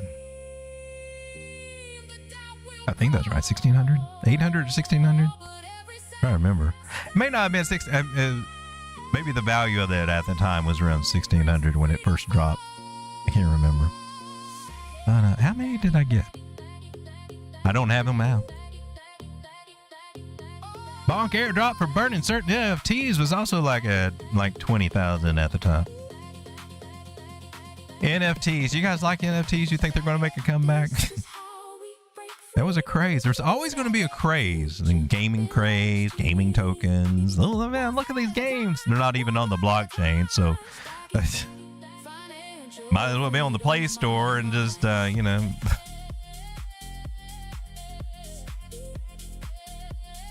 that's one thing. And then NFTs came, that craze, and then we had ordinals and all these little niches and things and cool functions, and there's always that degen part when there always that shiny new thing that gets chased in this market. It seems like I don't know if we'll see as much of that now. I think so many people that really tried it and really fell for it before, now that we're kind of like, all right, it's not my first rodeo. Let me see what you do. And yeah, you go right ahead. Or airdrop, let's sell it instantly. And typically when you get an airdrop over this past cycle or so, if you're not selling it when you get it, you probably wish that you had later on. I gotta say, I can't think of any airdrop that I wouldn't have been better off if I hadn't sold when I first got it. Other than a handful that came out early on. Any lately, this past cycle, they sucked. Well, ladies and gentlemen, 15 people hanging out with the turkey. Thank you so much for being here. We've been going for 2 hours, and that's about enough as I can do for a nightly stream. Besides, I gotta go pee really bad. Turkey gotta go take a leak. Leaky turkey. But we went over several coins tonight. Hopefully I got over everything that was requested. If I didn't, I'll try to get it tomorrow or something, but just ask me. Hope I didn't miss any super chats. Let's go make sure I checked all of those. Make sure we didn't do that. Oh no. Shout out to Aave, member for 19 months. Boing! I'm right or die. There we go, my man. All right, so we went over the token unlocks, or at least I showed you where to find the article over in the Telegram, right? There are some token unlocks coming up. And I got out of some of the ones I was in. ENS was one of them that's going to do the token unlock. I went over Aave, Pump, went over Bank, B-A-N-K, Shiba, Pepe, Zcash, BVB, which I do like, Casper, Solana, Avalanche, AVAX, Ethereum, INJ, Injective Protocol. Went over Render. What was that one? XRP, went over that. Went over Monero. I think we went over Morpho very briefly, and also over Monad, which I'm not impressed with Monad. And Uniswap, Uni. Now, also, other than Uniswap, Binance is also going to do good, and they have Cake. Their version of Uniswap is still at 140 in this big accumulation range. It went down to 113 back in early June, but ever since then, I've been trading. I've been accumulating about 138, 139, all this little range in this little pennant shape that we got going on right there. But not a bad place to accumulate this for when it comes back up to $3 or $4, right? So that's my argument for accumulating some pancake swap. I've played that about every cycle, and I've always been rather pleased. And once we get out of this bottom $3 or $4 accumulation zone, you might be able to head back up to these $24 zones. And if you're getting it for $1.50 and you can sell it for $25 or $30, if we happen to get back up around there, if we do, bitchin', hell yeah. That's exactly what I'm looking for over here. 14 people, thank you for hanging out with me tonight. I do appreciate you. Unfortunately, I do have to go pee-pee, but first we got a commercial. He's wearing Send It cologne. One whiff and you'll ignore every red flag, just like he ignores every red candle. Bro, she's the liquidity. Send it. Crypto cowboys, moon or alimony bags. Subscribe to Road Dogg Crypto now. Like or bear eats ya. Better call Road Dogg. All right, ladies and gentlemen, I will see you on the end screen. Got some music over there, and probably will take some musical requests if I can find them over there. But happy trading. We'll be back again tomorrow night. Looking over altcoin, spot bags, all this other stuff. I still didn't find a trade to get into tonight. I didn't see anything. I wasn't even looking, really. So I got no good news to report over here on our little tiny $100 futures account, other than I'm still in... Oh, crap. I played Monad? Are you kidding? When did I do that? Last night. It had been the end of last night's stream. Oh, shoot. Wait a minute. Yeah, well, I'm not big on you, Monad. I'm putting my stop loss to break even right over here. I'm not trying to make this tiny account get any tinier over here. One thing, well, I guess before I go, I want to come over and take a look at my spot bags. There's a $900 in spot, $100 over for futures, and I still get $140 something over here. I would buy Casper if they had it. Loken does not have Casper.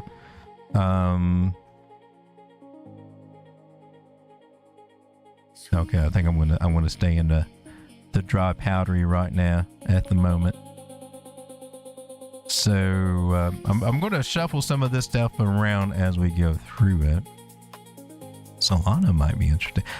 We got time. We got time to disperse this over here and build some bags to track over here for this $1,000 account. I think that's kind of common for most people coming into the market, somewhere around 1,000, and hopefully they won't put it all in perpetual futures and they throw some bags and try to narrow some of these things down with a little good portfolio to trade here on the side as we go into this market phase in the market and see if we can turn that $1,000 into at least $5,000 or $10,000. The goal anyway, right? Ladies and gentlemen, I will see you on the next one. Happy trading. Grass is also doing an unlock. Grass was on my radar for a minute. Is no longer on my radar. Let me make that official announcement. No longer on my radar. Maybe later or something, but token unlocks and everything else, and give it some time before I even seriously think about grass. Just saying, I was going to play it. I've decided not to, especially after it lost trend line. All right, ladies and gentlemen, see you on the end screen for real this time. He keeps saying that, but he doesn't ever go there.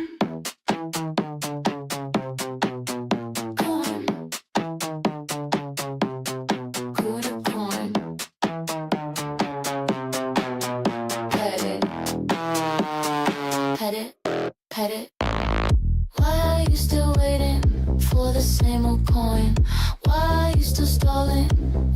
calling your name. Why do you keep doubting when it's right there? Coup de coin, pet it, don't stare. Pet it now, lick it now,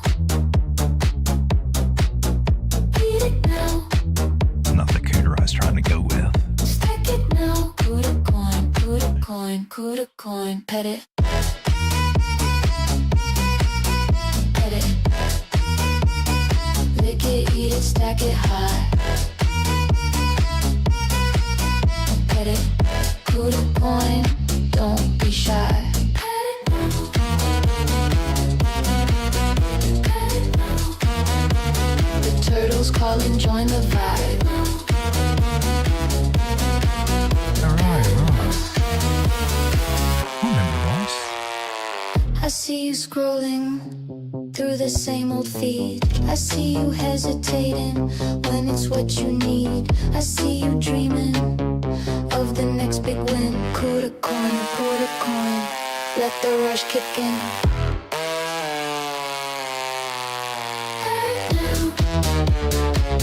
Lick it now.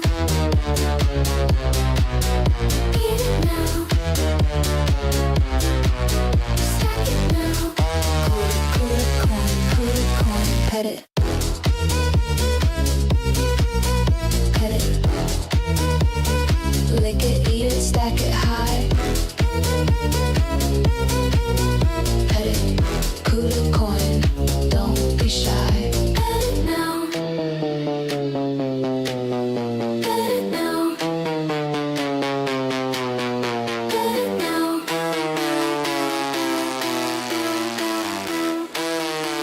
The turtles call and join the vibe.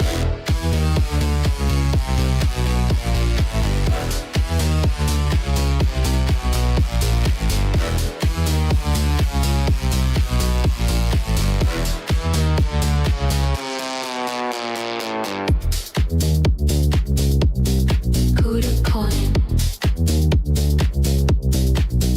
Pet it. Pet it. Pet it. One more time. Or pet it. Oh, my bladder feels better.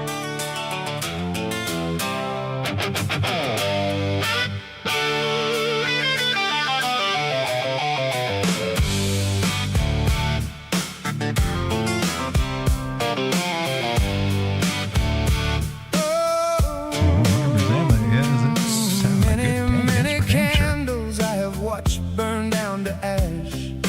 Many traders I have seen make their final dash. What does a Not a bad place to make sure you're getting a little bit paid. Standing That's at the 6 chart here. line with a bull and 6.3 bear here is really, winds blow. really good, but hard to catch. It's the dailies take a look at 4 hour. Poppy signals.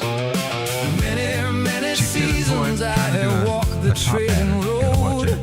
Should maybe come back Many down a little bit fortunes here. I have carried, Where I would you come back have down to, Road sold. Dog? Hey, what does a wanderer Look at this learn? area right here. Watching every candle rise and watching every candle burn. And the chart goes area on, right and here the in chart goes on, and the 382 chart in goes Logan. on, my friend. Oh, the chart goes on, oh, the chart goes on until the very end. Over the candles and far away, far,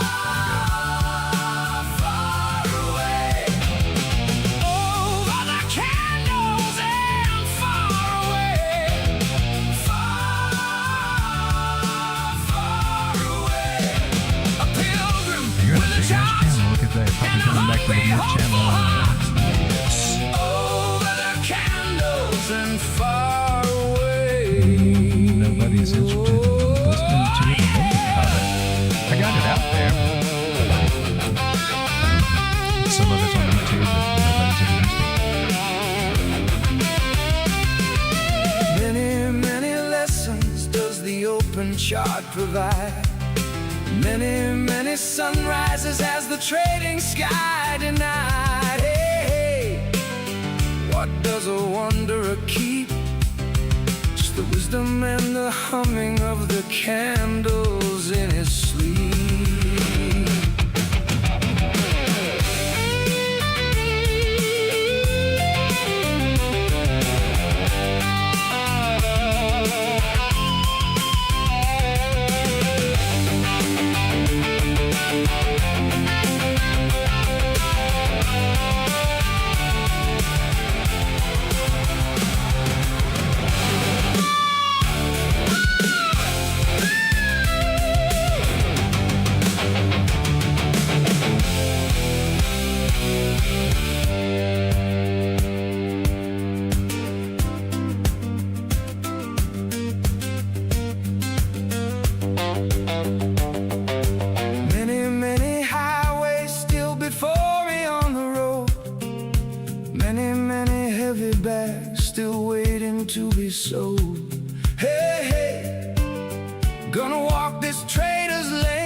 Until the final candle of my final trading day. Over the candles and far away. Far, far away. Over the candles and far away. Oh yeah. Far, far away. A pilgrim with a chart and a hungry, hopeful heart. Over the candles and far away. Oh, far, far, far away. Oh yeah.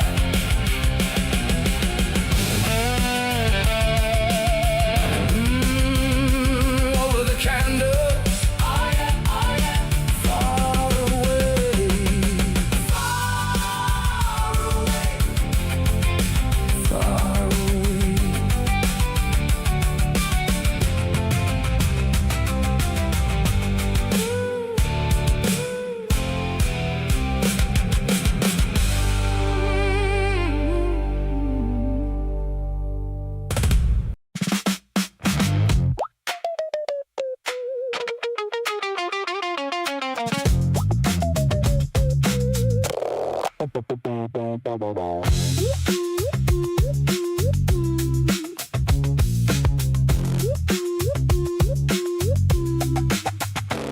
I hit the bowl too hard, now my wallet's floating off the couch. Sats are doing donuts, screaming, bro, we're heading south. My ledger just grew thrusters, it's blasting through the roof. I'm trying to hit the brakes, but my thumb's stuck on approve.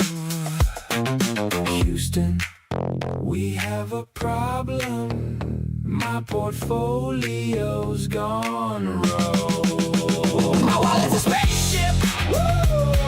Blasting off the couch. Sats are in the cockpit yelling, pointed to the moon. My wallet's a spaceship, I'm never coming down. I'm floating past the moon, arguing with my own reflection. It keeps saying sell the top, I keep saying nah, perfection. My private keys doing donuts, singing show tunes in the void. While my cost basis is crying in the cargo hold, unemployed. Houston, we have a problem. My portfolio's gone rogue. My wallet's a spaceship, woo! Blasting off the couch. Sats are in the cockpit yelling, pointed to the moon. My wallet's a spaceship, I'm never coming down.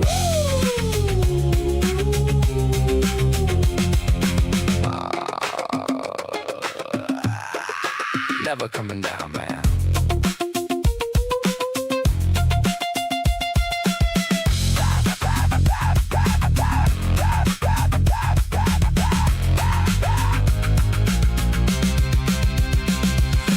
Happening somewhere behind the stars. I'm trying to explain leverage to a floating bag of Mars bars. My ex just texted, are you okay? collab with a rocket emoji, and we're all good in the Milky Way. My wallet's a spaceship, woo! Blasting off the couch. Sets her in the cockpit yelling, pointed to the moon. For those of you out there that have been hitting that like button, I just want to say thank you. Thank you very much.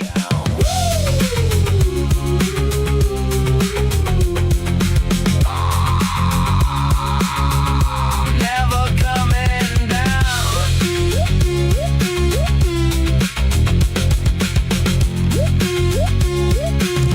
My wallet's a spaceship. Never coming down.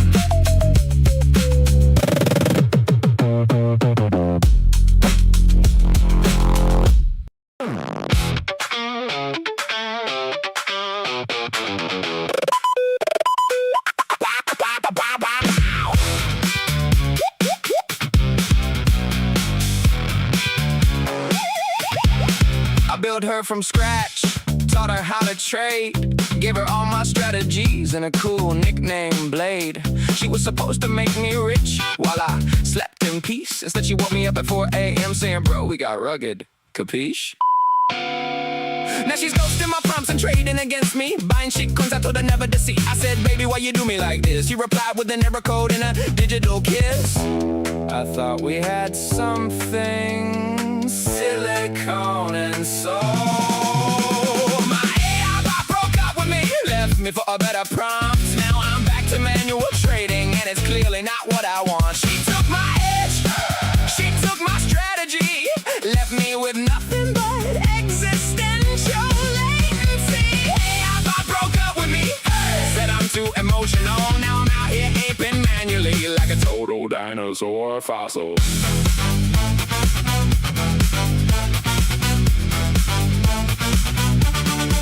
I tried to win her back with better training data, fed her old winning trades and my entire life savings. Nada. She replied, error 404, respect not found, and went long on a cat coin while I hit the ground. I'm back to staring at candles like it's 2021, while she's somewhere in the cloud laughing at what I become. My AI bot broke up with me, deleted all our plans. Now I'm alone with my screen and these trembling hands. She said, it's not you, it's your risk management. Guess even robots know when to take profit and bounce, man. Yeah, she left me for a better prompt.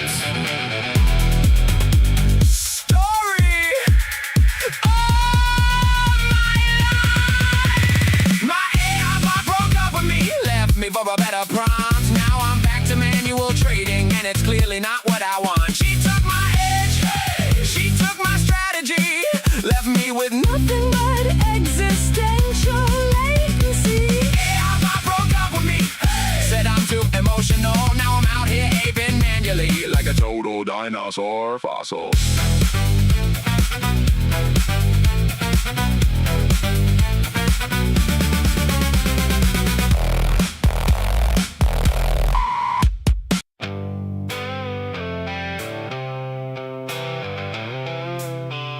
I'm half the stack I used to be.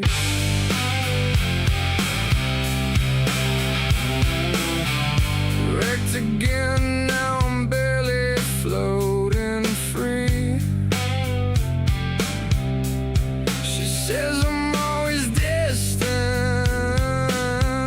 lost inside the screen. But I keep aping harder like a bad recurring dream. Yeah, I keep aping harder, but I'm a creep. I'm a digging creep. What the hell am I doing here? I don't belong here.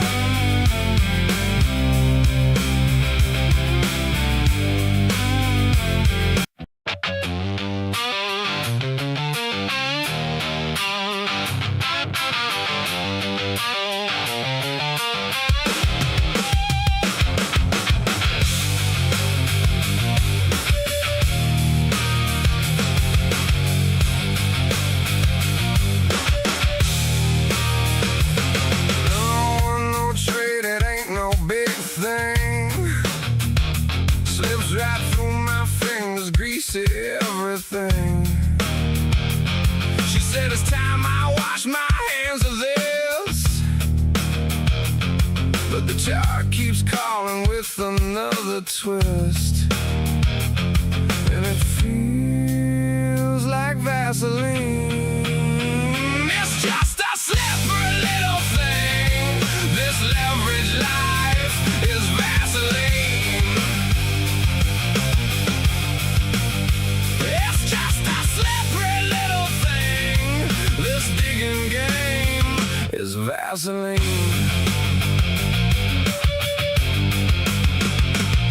Rug pulled again, left me on the floor.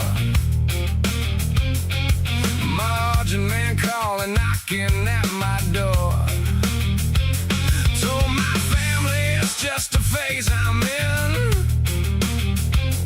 while I'm aping harder with my final spin. And it feels like Vaseline. It's just a slippery little thing. This leverage life is Vaseline. It's just a slippery little thing. This digging game is Vaseline.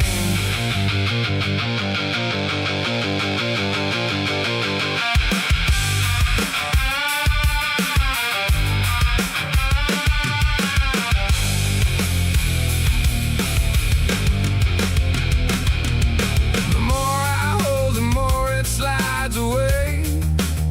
Every green candle turns to red today. Can't wash it off, it's soaked into my skin. Addicted to the chaos. Well, I like the idea. It's just that most of the other creators don't want to. They're not interested in spending money for music. Doesn't seem like. I don't know what the problem is. Just getting the word out there. And then, hey, there's music, but I've done everything that I could possibly do to get my music out there. And it's just up for people to find it and appreciate it and want to pursue it, I guess. But yeah, I originally hooked up with the YouTube Music, and you got to pay extra to get on that list with some of my early songs, but never got any traction with any of those, and so I never put any more over there. But I think they're available on, they're available on YouTube anyway, and they could use them. They just have to split. I think anybody could use any of the music if it came off YouTube. If they just, they got to split whatever from their stream or something, some proportion of that. It's out there if they want to use it. And then there's a lot of songs I don't have released officially, and then they wouldn't get picked up by YouTube.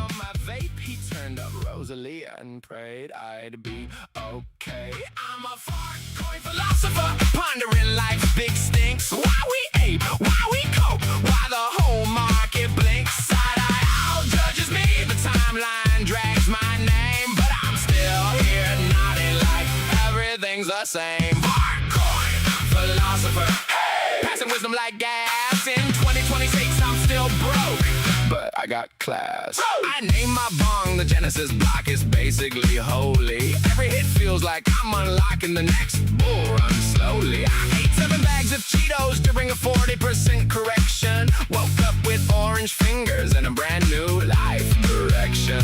My girlfriend left a note that said I can't compete with BTC. I replied with a voice note, mostly coughing, and to the moon, baby. I'm a coin philosopher, pondering life's big stinks. Why we chase, why we rug, why the whole market winks. Side-eye owl judges me, the timeline drags my name, but I'll be here forever, 'cause this is my game. Yeah, this is my game. Pass the lighter and the copium.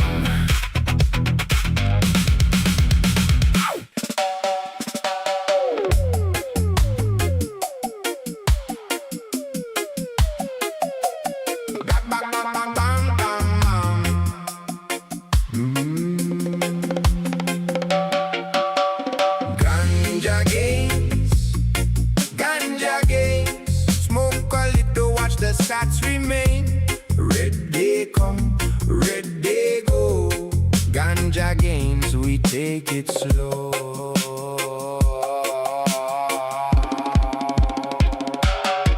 I light the spliff when the chart starts to bleed. Exhale the stress, let the worry recede. Others panic sell, screaming it's the end. I just sip my tea and say, brethren, relax, man, send. FOMO tried to visit, knocking on my door. I told it easy, come back when you're poor. I stack my sats quiet, no rush, no chase. So while the loud ones burn out at a frantic pace. Ganja gains, ganja gains. Spoke a little, watch the sats remain. Red they come, red they go. Ganja gains, we take it slow.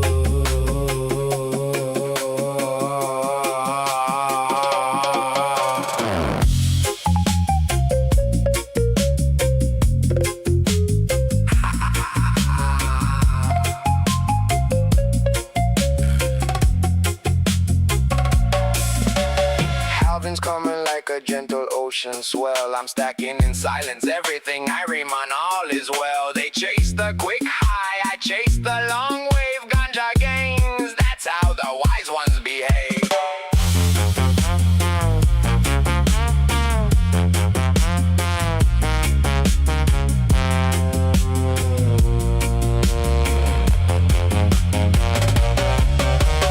Ganja gains, ganja gains.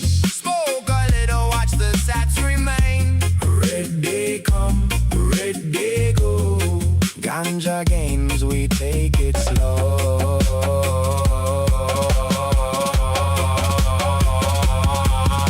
Ganja gains,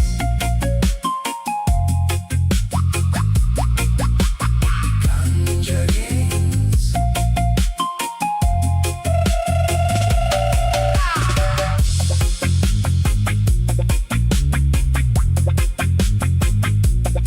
Ganja gains, ganja gains.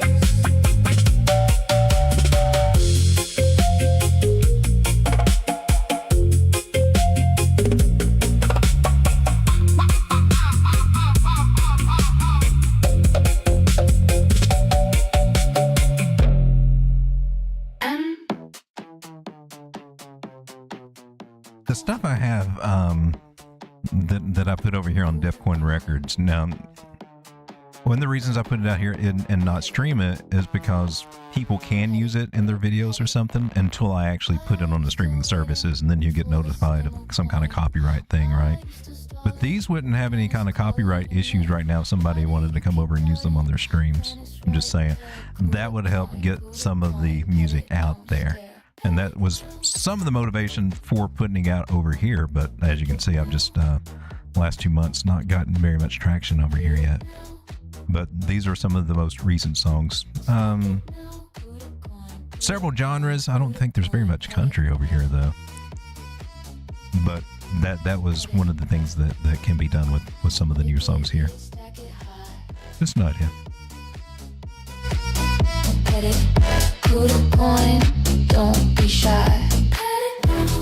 All right, ladies and gentlemen, thank you so much for hanging out. I will see you on the next one. See you tomorrow. Jesus loves you. Happy trails.